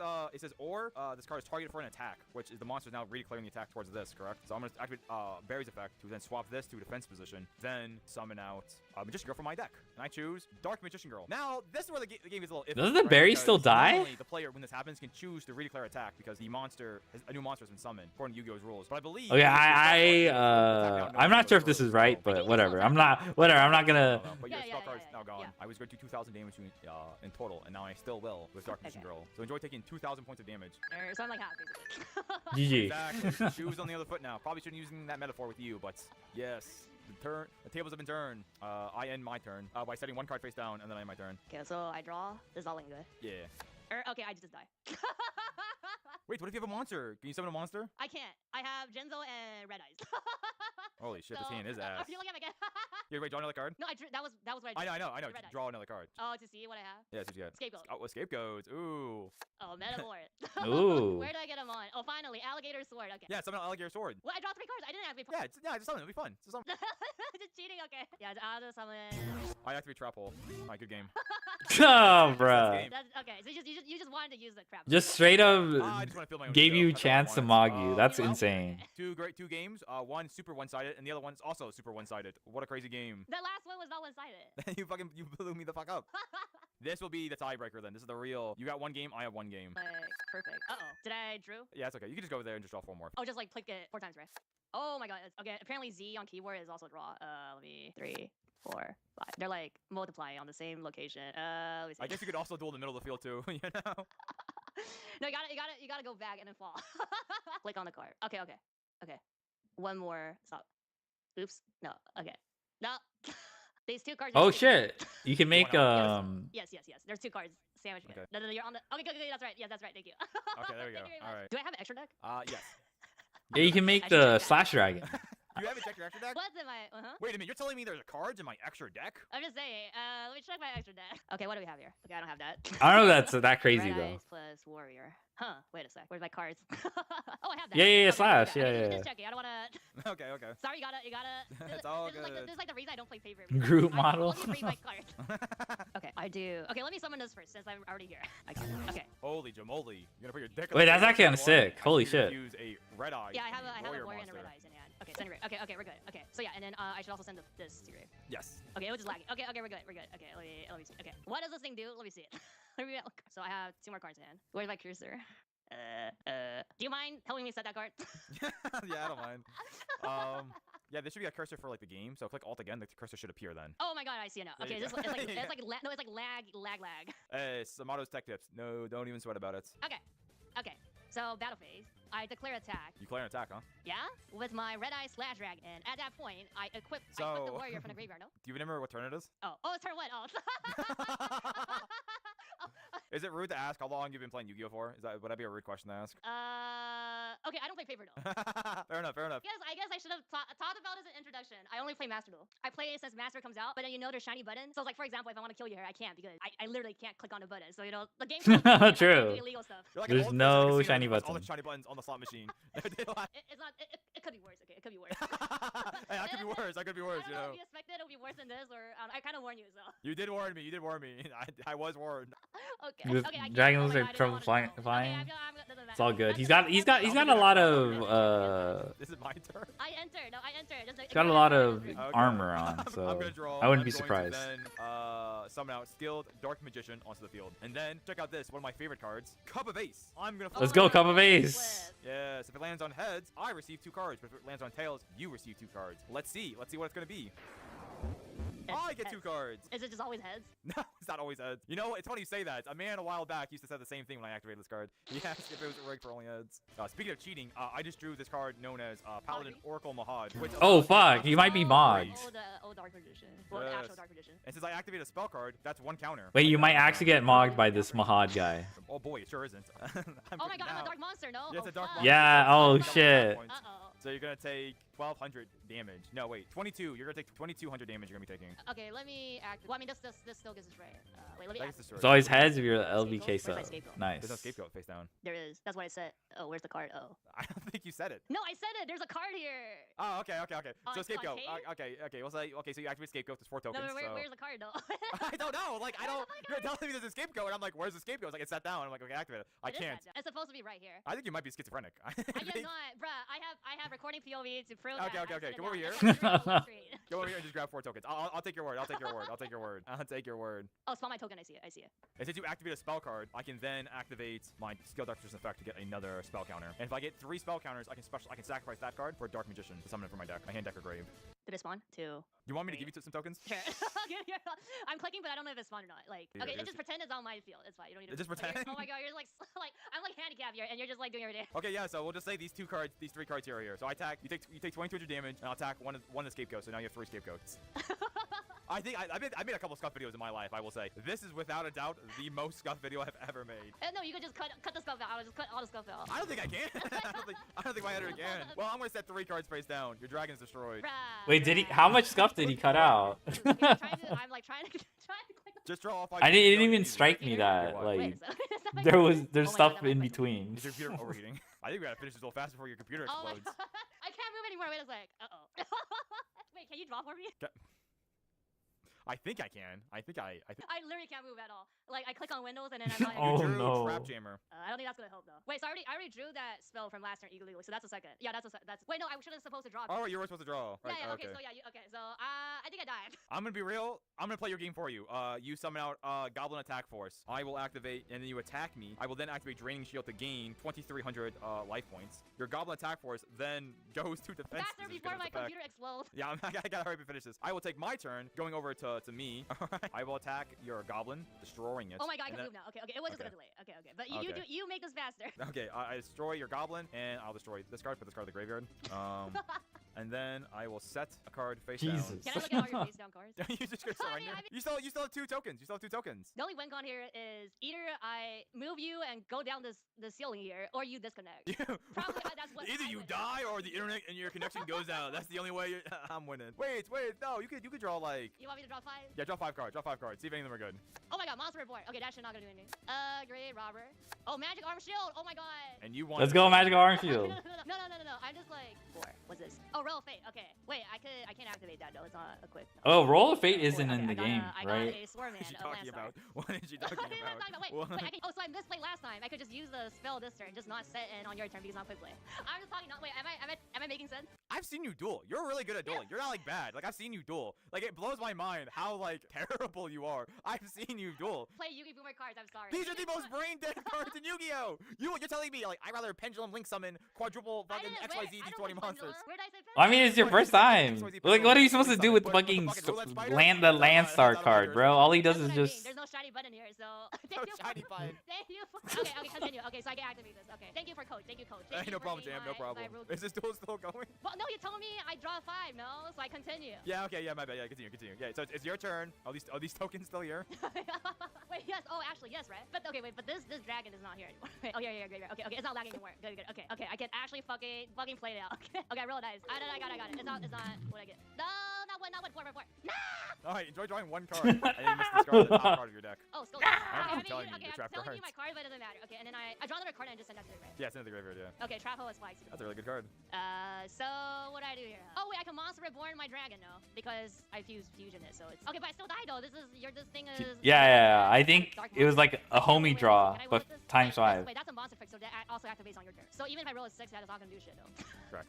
Correct. Wait, divided by the number. Wait, divided so we can divide. Wait, oh wait, So actually, if that's a divide by fake card then. 6 Yeah. So it divides. I would pull out a calculator and we'll divide. Okay, so actually it might work then. So divide by 6. Okay, we're gonna do the math later. I activate first. Okay, wait. Let me Monster Reborn first. You should take your 2200 damage though. Oh yes. Where's my cursor? Can you calculate for me? I don't think you can, right? Osiris, Scott. I'll keep a good mind. How much I have left. Osiris, sorry for this call. Well, either way, I die either way next turn if I don't try to settle something this turn. So it doesn't matter unless it's like I have 8,000, right? So which I don't. Declares attack, control of monster, target face up. Oh, it does NTR, but NTR only in battle phase, and then it gets back to you, right? God, no idea. Yeah, no, right. I'm not crazy. No, this is. You're saying words, and I'm like picking up half Right, of them. you know Yu-Gi-Oh more than I do. You know what magical. I arms thought you are knew more like. than me, to be honest. No, I know.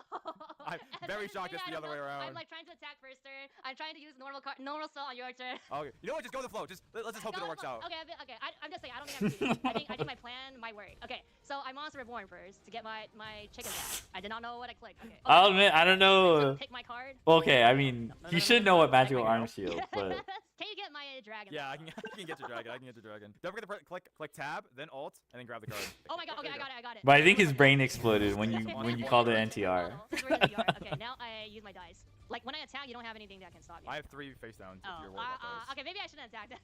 Okay, I think I also just said. Okay, you know what? I don't need to set. It's fine. You're not gonna set any cards. You're not gonna set any spells or traps. No, I mean by like, imagine I said them. Okay. You have 3 set. Okay, I'll remember Yeah, that. and I have 3 scapegoats, 3 blue token golds. No, you have two. You have 2. Wait, is your computer still Okay, frozen? I'm going to activate on your end phase.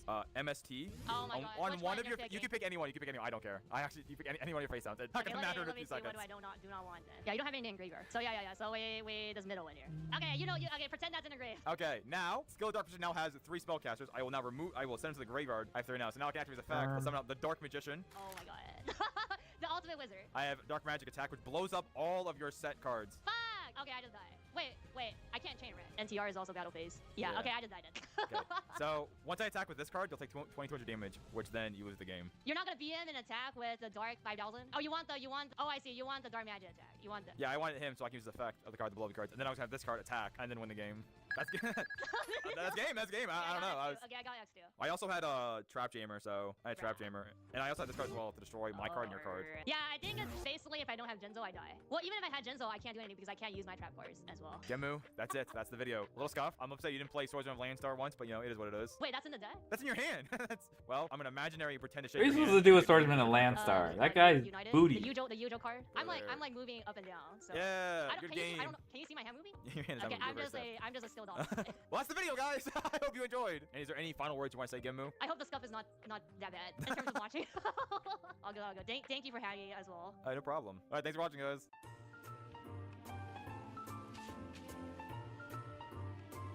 All right. Ah! Who are these? Who are these people? Get the fuck off my Today, screen. I am dueling. All right. Aww.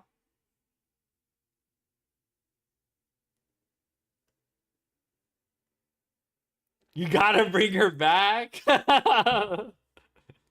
No cheating. Searching original Island Rod. All right. Quite the unique duel. This is so goated. My goats. This is great. Rod can't search itemized. It's just an FYI. I mean, he got his ass beat, so it didn't matter. 1. Oh, okay. They're just okay. Yeah, I think you broke his brain once he said that. Oh my god. Dude, isn't maintenance ending in 2 hours? I'm pretty sure they're gonna extend it. Like, I'm not gonna hold y'all. Alright, so now you didn't want paper mint? I see. Frosted Caribou. This was supposed to release Events like near you. Pre-register oh my for those. it was supposed to release like the last time I streamed, but it released like 2 hours out in 1 hour. I don't think so. They didn't extend it because of the. Usually they extend it. Get the bingo sheet. Oh my god. How do I? Okay, let me. Oh shit. Okay, let me double check something because I don't want. I realize I have a tab open that could compromise my my identity. So I'm gonna make sure I have it. All right.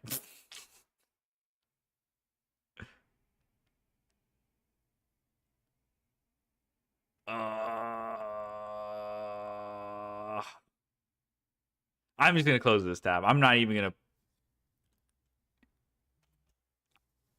Okay. I just closed the tab. I don't even want to deal with that shit. Okay, let me see the bingo sheet. Doxing be like, yeah. I just realized I still have that. Still have something open, so I'm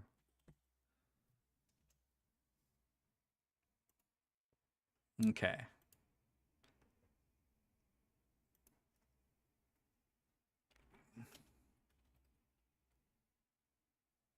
All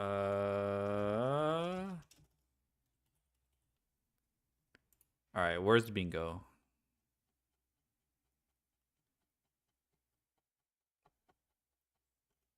Bank account history? No, I don't have my statements. I don't have my statements. All right. All right. So this is the bingo sheet. Now I'm trying to figure out what's an easy way to all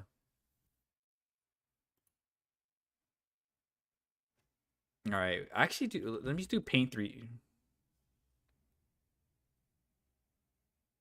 It's paint, right?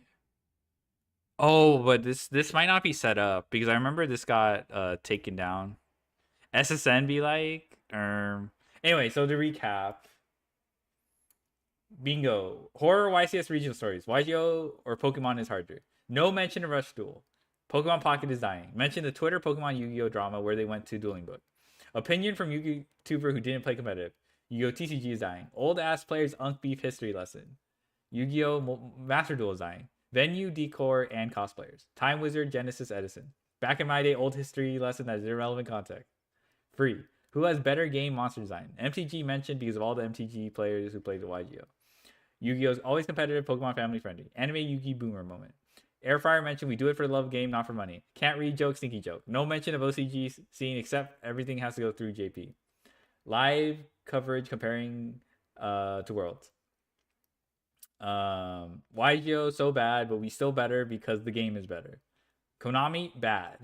Pikachu shock face information easily accessible. YGO redemption arc plot twist. All right. Let me see if I have the. I do actually have this set up.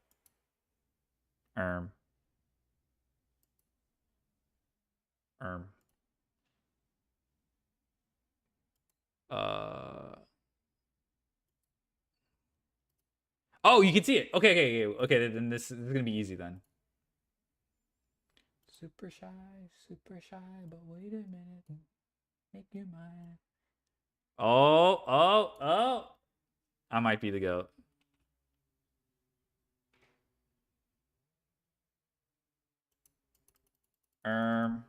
Okay. Okay. I want to make this smaller though. Super shy, but wait a minute. Make you mine. Okay. It takes up a lot of real estate. I can't lie. Let me see if you know what I can do? Nah. Okay, dude, it takes a lot of real estate. Holy shit.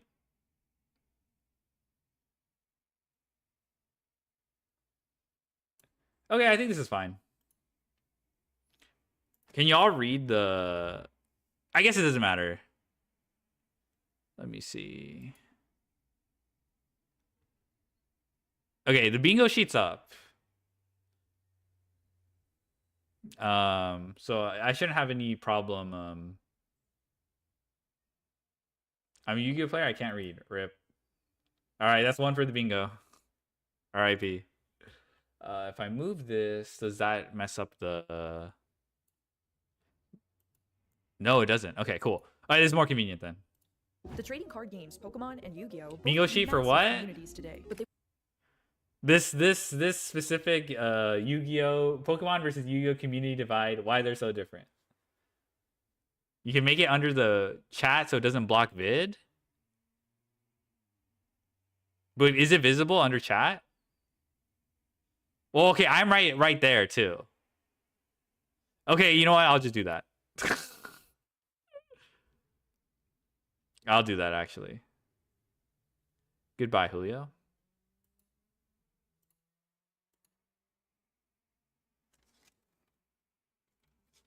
The hell, is it locked? Why is it okay? There we go.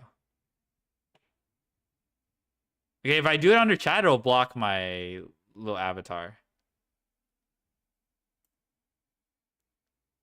Okay, I mean, oh, but you know what I can do? Hold on. I know what we can do. Okay. Hold on.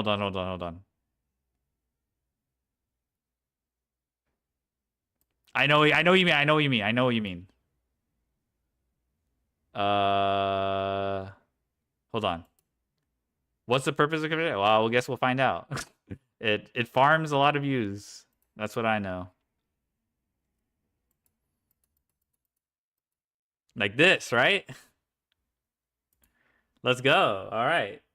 Were born from two completely different ideas. Pokemon exists because its creator spent his childhood outside exploring and collecting bugs. The feeling of discovering something new and wanting to share it became the heart of the franchise. Battles aren't about defeating someone, they're about growing together, forming bonds, and chasing adventure. Pokemon was already built on trading, collecting, battling, and the trading card game was a natural extension to that. Yu-Gi-Oh! Started in a manga about intense, high-stakes games. Not just card games, any game, where losing could mean psychological punishment. And these games weren't being played for fun. When someone hurt others or acted cruelly, a mysterious spirit Bingo sales same location? Orm. He exposed their greed, ego, or I dishonesty, see now. turning their own flaws against them as a form of justice. When the card game called Duel Monsters appeared in the manga, fans went absolutely wild for it. That hype is what led to the creation of the physical Yu-Gi-Oh! Trading card game we know today. So at their core, Pokemon invites you to collect, trade, and experience the game together. Yu-Gi-Oh! Challenges you to outplay, outthink, and prove you deserve to win. And those origins echo through the cultures of both of these games and communities. But now, we're gonna look at the modern reality. The differences between these two communities and games, straight from the people who live them. Professional players, collectors, local shop regulars, and content creators. And trust me, they have their... All right, we got Yugi Tuber. So this is a question I'm gonna ask Yo, you wait, about I'll what wait. stereotypes there are of both games. So stereotypes for Yu-Gi-Oh! It's so sad that the number one that comes to mind is deodorant. Oh, people stink. Oh my god, they really. Oh, okay. We got Yu-Gi-Oh! Stinky. All right, we finally. Okay, that was easy. Was anyone surprised? All right, here we go. Okay. Can't read stinky joke.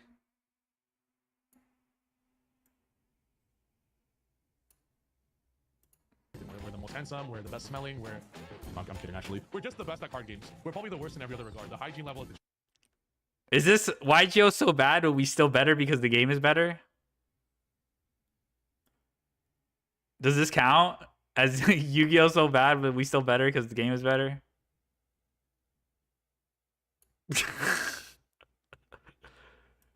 really poor. Players don't actually take in showers. We can wait? Okay, we can wait. Okay. Yu-Gi-Oh! Players are stinky. I really attend some events where like people are stinking so much. I don't know why. Yu-Gi-Oh! Players do not shower. They added a rule to the rules document, like the hygiene section. Didn't they? Yeah. We get it. They basically just Okay, I'm glad you added like 5 billion people saying the same thing. store and buy deodorant or you're out. Put that deodorant on, get that shower before going. It's getting better. It's getting a lot better. We don't know how to groom our hair properly. We're all balding. So I'd say on average our age is going to be higher than some other card games. 40, 50-year-old virgin. There's a lot of stealing that happens at events. Can't read. We don't shower. Yu-Gi-Oh! Players can't read. A semicolon on the card will change how a card works, and obviously you missed it, so you can't read. I'm like, I'm sorry, I memorized the grammar of my freaking card. There's an encyclopedia on every card. They're playing those cards, and they think they have the biggest brain imaginable to be able to operate these decks. Undersized t-shirt and basketball shorts with their ass crack hanging out. They cheat. No idea if that's true. Probably not. I don't know. People say that Yu-Gi-Oh! Players are like all cheaters. The majority of players are people that watched the anime as a kid. Hey, it's have Genghis. connection to the game. Are doing better at showering these days. Has anybody talked about the air fryer yet? Brother. Air fryer mentioned. I'm sorry guys, that's air fryer. Air fryer mentioned. Air fryer mentioned. Where's the ass cracking? Like air fryer or something? I don't quite know. I hear that their kitchens are well supplied with kitchen appliances. I wish I got air fryers at Yu-Gi-Oh! events. I get IKEA frames. But when it comes to TCGs, we are fantastic. We're the best.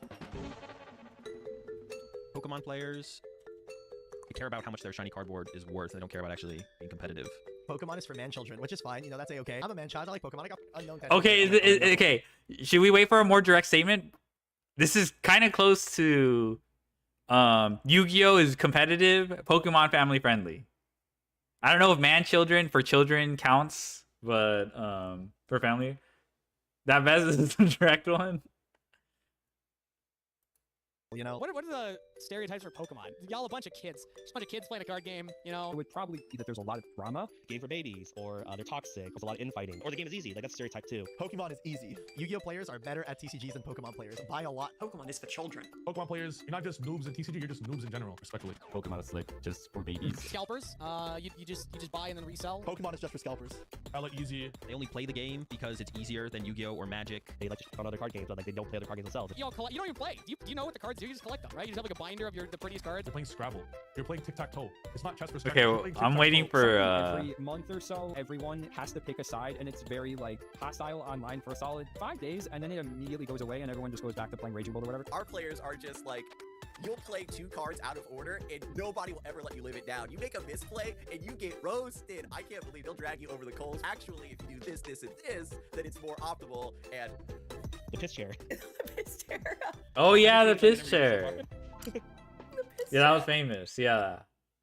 I still don't know if this is actual. Okay. I don't even want to dwell on this. But yeah, this Yeah, that's not even a stereotype, that's reality. Does that go on? All jokes aside, the real differences start with the fundamentals. Yu-Gi-Oh, in my opinion, is a very fast-paced game. Interaction on both turns is core to the identity of Yu-Gi-Oh. Very close to a fighting game. I'm trying to perform a combo, but your opponent can read, okay, do I need to block, do I need to jump, or do I need to grab? Is this real? Yeah, it's real. King is. Has the correct read and interrupts me. Now what do I do? Base building. Was that Biz? I think, what was it, like 2 years ago, the piss share? I don't think it was actual piss, yeah. Yu-Gi-Oh would be the one and not... Dude, Aditya gets cooked. Well, actually, I think people stopped bringing up Aditya, but Aditya was probably a big example. Similar to Civilization or StarCraft, main attackers in the active spot, and then you're building up your supportive Pokemon on the bench, helpful abilities and card draw effects. See you, into your deck, your bag of tools to begin marching at your opponent and putting pressure on them. The main win condition: take all 6 of your prize cards. You get prize cards by knocking out your opponent's Pokemon. So the main condition in Yu-Gi-Oh is something called life points. Each player has 8,000 of them. Get your opponent's life points from 8,000 to 0. There's a card type called supporters, which have very powerful effects, but you can only play 1 supporter card per turn. When your Pokemon need to attack, they need to have the appropriate amount of energy. Only attach 1 energy. I actually don't like that about this game. That's why I kind of like Pocket, because like the energy, you actually have to play physical cards for this energy to power your attacks. I imagine it's fine because you have tutors, but I don't know. It just doesn't appeal to me as a mechanic. But I do like Pocket, like outsourcing it so it's not actual card you dedicate. I guess there's only incident in recent memory. He did read it 3 times, yeah. Hand to your Pokemon per turn. If a Pokemon has already been in play, you can evolve it once as your turn comes back around. The resource, so to speak, is the limitation on when you can take these actions. Identifiable resource limit you have is you get 1 normal summon per turn. Hey, I have a guy in my hand, I'm going to normal summon him. If he's 4 stars or lower, you can do that. Then there's things called special summons, which break that rule, and they have special effects that get them on the field. Spell cards you can just use on your turn, but you can't use them on your opponent's turn. Unless it's called a quick play spell, but that's a separate thing. Trap cards you cannot use on the first turn they're set. You have to put them face down. Once it is past the first turn they're set, you can activate them. If your opponent does this thing, stop that thing. You know, it's a trap card. Your deck must be 60 cards. 40 to 60 cards. You can have up to 4 copies of each card. You can only use 3 of any given card. You only have your main deck. Also have what's called the extra deck, and it's a little pile of 15 cards to the side of your main deck. Fusion monsters, Synchro monsters, Xyz monsters, and Link monsters that have special summoning conditions. Imagine your Stage 2 evolution for Pokemon was like in a separate pile, and just when you need it, you can just pull it out and put it down. It's going to make the deck way more consistent. There's also something called the side deck. 15 cards that you have to decide ahead of the tournament starting. It just sits in your deck box until after game 1, after game 2. Swap out any cards from your side deck into your main deck. Imagine that you just have a really bad matchup. Your side deck is going to have a lot of cards that are good into that matchup. Our standard format, the most recent sets regulation mark at the bottom of the card that lets us know when the card was introduced, how long it's going to be standard legal for. There's no updated ban list. There's no limiter. Every deck is playing towards its maximum potential at all times. Fissure? Yeah. If there's ever anything that's a bit too strong, we're kind of all just... Radiant Typhoon was on Fissure. I think there's other decks that play all Fissure. Cards from all of Yu-Gi-Oh's history are available unless they're forbidden. If there's ever a card that's a big problem in the format, you don't have to wait 2 years for it to be gone. The Yu-Gi-Oh approach is like, okay, well, let's just make that card forbidden. You know, you just can't use that card in tournaments because what it's doing is not fun or healthy gameplay. Some cards are limited to 1. And some Malice? Okay, yeah, other than that's that, you true, can play Malice. cards from the first set Legend of Blue Eyes in your modern deck. Pokemon TCG tends Wait for to Matt to go to release 3, sets, nice. add some cool new cards to the game, hint at some new archetypes that are coming up. Only every once in a great while do we have a brand new deck put in the game that that not only is fun and strong, but can compete in the meta. Probably every 3 months for a core set, and then between there we have some kind of supplementary set. Either it could be a reprint set, or there's things called deck build sets where they'll introduce entire new archetypes. Those deck build sets usually change the meta more. 2 to 3 of those decks introduced brand new strategies are very good. What's more important and Kangas, more meaningful for the meta in Yu-Gi-Oh! dude, is when the I ability met and limited Kangas in update, real life, usually 3 to I thought he'd be taller. Not gonna lie, like he had a cap too, so I couldn't recognize him. And I imagined he was taller, so yeah, he had a cap when I first, so I didn't notice it was him. But until he was like, "Hey, what's up?" and then like shook my hand and then like left. I was like, "What was that, Kangas?" Short Kings rise up. Kangas is the kingliest king. He was really friendly.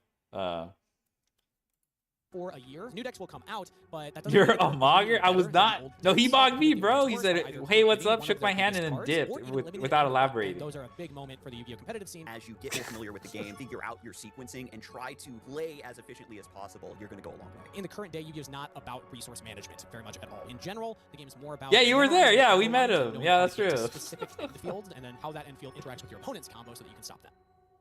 If you're a great player, you don't make fucking mistakes. My first year in Masters, I won my first regional championship. 6-time regional champion. My invite, no cups, no challenges. Alberto Conti, your regional champion. World invite is secured. I sit across from people that overthink things because of who they're playing against. One of the greatest players we've ever seen grace the dueling stage. Hard work will always win. I feel like that mentality has shifted a lot. Be really frustrating. I should have trusted my own instincts more. Anyone could become a top-level Pokemon player. 26 players worldwide. The only thing that matters to me in Yu-Gi-Oh! Is wins. Base 2 is not enough. Top 32 is not enough. Getting top cut is not enough. It took me 9 years. I didn't win in Yu-Gi-Oh! 1 year, I won 3 championships. What's up, Pokemon players? I'm Steven Trifornosky, Triff Gaming. I used to be the self-proclaimed best Yu-Gi-Oh! player in the world, but now I'm the world-proclaimed best Yu-Gi-Oh! player in the world. Even though I dabbled in the Pokemon Yu-Gi-Oh! beef, I never liked it really. I just kind of did it for shits and gigs if it gave me a laugh. I much prefer a Pokemon Yu-Gi-Oh! collaboration, this style of video where we promote overall positivity for both games. Hello, my name is Jesse Cotton, and I am a professional Yu-Gi-Oh! player as well as a content creator. I recently won the Yu-Gi-Oh! We don't talk about Triff's as well as Pokemon I've arc. won 9 other premier events, which is more than any other player. Beef bingo? I've been Okay. playing this for competitively, I guess, about a decade, but in general, since I was 5, so going on 21 years. Yeah, long time. My name is Azul Garcia Griego. I go by Azul GG online. I'm a Pokemon TCG competitive Azul? player, content creator. Okay, I recognize his tweets. This guy's insane rage baiter. He does it for the love of the game. This guy's crazy. The best part is like people cannot tell. Like Triff, it's kind of obvious, you know. It's like, you know, over the top. But this guy drops the most pristine baits. It's so good. Caster, kind of do it all in the Pokemon TCG space. Taking a little bit step back from competing this season, but No, I'm from SEMO? Oh, I guess that makes sense, yeah. I am a professional Pokemon TCG player since 2022. Still kind of new to the game. Really involved player, I would say. In my past, I played Yu-Gi-Oh! For some years, all the way till 2019. I was able to accomplish a YCS win in 2016. Also in Pokemon, recent success. I was able to win last year a regional, and I got finals in some other major events. I'm a huge fan of TCGs in general, but I do focus myself into Pokemon because it's the brand I like the most. I have 4 siblings. We all had cards growing up. So we had cards for years without actually knowing how to play the game. Our dad would like buy us packs sometimes, or if we go to Target or Walmart or whatever. Some of the first cards I got were from Kmart. I don't think Kmart exists anymore, but a friend who actually not only had cards but also went to league. So he invited us to, come check out the local league. Went to the local regional championships. That was back in 2009. I didn't get to my first world championships until 2013. Now I feel like a lot of people get into the game through playing PTCG Live first, and their first IRL tournament might be a regional championships. A friend of mine showed up to my place with some league battle That decks, sounds like and quite the I started, jump. watching a bit of old streams, and then I download PTCG Online, and I start playing a bit, mainly playing for Is fun. that the And then I got equivalent of like playing Master Duel and then showing up to a YCS? Maintenance done? I have no idea. bit more into the competitive scene, and then when regionals reopened in 2022, I started playing. Here in Europe, we had 6 events. Hold on, I where's was my able to get Switch? I could invite probably with check. No cups and no challenges. I think a cool success. No, that I was because able to different achieve. rules? Was really proud of Okay. it back then.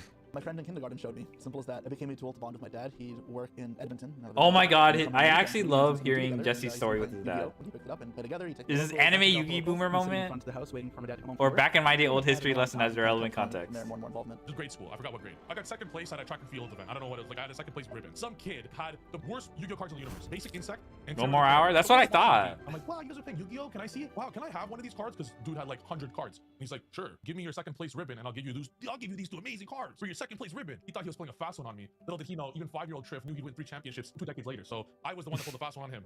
That's how I started. I think the greatest skill that you have to have is like foresight. Try to see and visualize what the odds can be. Anime boomers anime. Okay. What about back my history lesson that's relevant? And when to keep playing some games. Is that specifically like talking about the game, super or is it like strong understanding or an understanding at all of concepts, predicting outcomes and statistics and like all the things like that? That is like truly what is the game at the end of the day. It literally is just a kind of like a statistical puzzle. Did a lot of my learning of this when I started coaching, because I had to explain why X was better than Y. I think one of the biggest things is adaptability, being able to step away from mold you've set in your mind for how to build a deck, how to play out a specific combination of cards, and instead understand why you do each of these things so that you can break those rules when you're in a unique situation. In fact, if you watch feature matches from a variety of top-level players, you'll see that they rarely go for this standard line. There's always too many other things to account for that prevents simple line choices. Be more free-flowing. Some people rigidly stick to combo sequences or to side deck patterns. DDD combo. Oh my god, yes, the DDD combo spreadsheet that people always bitch about. Oh my god. There's so many good players I who know hate that. They don't make that. mistakes. Some of the best players in the game, I overhear, yeah, I lost that. Like, it was in my control. Like, I made this mistake, and I'm puking in my mouth listening to this. Like, Oh how is my one of the best god. players in the game, players I used to look up to years ago, making a misplay? If you're a great player, you don't make fucking mistakes. You lose due to variance. You don't lose to a mistake. A misplay should be absolutely outlawed at the very highest level. Going back to the studying part, you don't make the errors due to studying. Great players are the ones that are playing every single day. Their mind is so sharp that the idea of a misplay does not even occur. I've watched. It's sad if you guys figure out my YouTube history of how much Yu-Gi-Oh videos I watch. It could be a 100 subscriber YouTube channel showing a garbage deck that's tier 19, but I'll still watch it. One of the decks that I played against in Anaheim that got top 8 was a deck that no one knows, the ugliest deck in the universe. One of my random videos I watched at like 4 a.m. was one of those decks. That's why I say studying is a difference of a good and great player. A winning mentality. Your goal is to just win the tournament. And like two players that I see that a lot in, and they're some of the best players in the game, is like I also don't misplay. Thank you, Tasca. To win the tournament, like phase 2 is not enough. Top 32 is not enough. Getting top cut is not enough. Like their only goal when they show up to tournaments is like to win. Perfect match. Isaiah takes the KO, and he is the North American International Champion. Yu-Gi-Oh's kind of wide pool of like kind of unlimited actions, also large card card pool. There's so many more cards you can play. Can make it more complex in some ways. You can't just learn your deck and enter a tournament. You have to learn everything. Even the cards themselves are very long. I do think they were both really hard, but all I have to say is that in Yu-Gi-Oh, I felt it harder to understand some mechanics, being able to handle high deck cards, people prepared for my matchup, and stuff like this. I think any top-level strategy game player can be a top-level strategy game player in any strategy game. I compare learning Pokemon to learning Monopoly. And this is the Go space, and it does plenty. Fans out there are going to be like, wow, I hate this guy. He just compared Pokemon to Monopoly. But no, really. It took me one day to learn Pokemon. Equated Pokemon TCG to Okay. Do you agree? I have to. I hate this idea of like. Okay, I understand like it's less complex, right? Pokemon, but this guy is an existing TCG player, so there's probably transferable skills also coming into play. All right. Speaking as someone who recently got a job, the thing I'm working at right now has nothing to do with like it does but like the field itself is completely different. But I'm not gonna say, oh, this shit's fucking easy, because it actually is completely different from what I used to do. But it's only simple because I already have the context. Like they don't have to explain all the background behind the actual actions I'm taking are different. But like the background is more or less the same. That is a bad thing to learn in one game. But people use that as a way to be like, oh, this game is so easy. It's like, I don't know, but people use that as a way to like dog on Pokemon or something like that. I will say Pocket is pretty simple. Like, I'm gonna call Triff out. I don't think he genuinely believes. But I think it's also like Yu-Gi-Oh! game Yu-Gi-Oh! sense Makes you learn a lot. aiding It's really you. fun and rewarding if you learn it, but it's Harder not fun if you bingo? don't know it and you have to play Alright. against 100 games. That's not fun at all. If a pro Yu-Gi-Oh player picks up Pokemon, they probably start at a level of like a 5 out of 10. But if a pro Pokemon player picks up Yu-Gi-Oh, they start at like a 2 out of 10. It takes the same amount of time probably for both of them to become an 8 out of 10 in either game. But everyone just starts at a higher base level in the Pokemon TCG because it's an easier game to learn. In Pokemon, I would say the biggest issue I see when it started. You're playing right, yeah, the this is game like was straight really up shoe kind of in. the Yeah. stress and the pressure during tournaments feels like more like a mental preparation thing where you have to keep yourself focused, don't get yourself distracted if you maybe break a game, don't get yourself frustrated after like. Brawl ages to like join. card was more I mean, like working into it's my not that. feelings and I conversation can rather wrap than my head Yu-Gi-Oh! was around more like a technical preparation. You know how to energy play every and matchup, shit you like know that. But how I to imagine side deck like yourself if we're more, talking about you high know level how to play, against every deck. Learning Pokemon is more like it gets mental preparation. way more involved Mental fatigue anyways. is a huge thing. People to shake off a loss by the next round just fine. And again, a mistake can be devastating, so you can't afford to make a mistake even if you're Complex is not better. I mean, that's fair. I'm not like. Keep in mind, you're still stuck in that tournament. Yeah, I don't know why It's people. forced to dwell on a loss. I think it appeals to very specific people. Eat away if you see that you If you, I don't think it's bad to say complex is better, but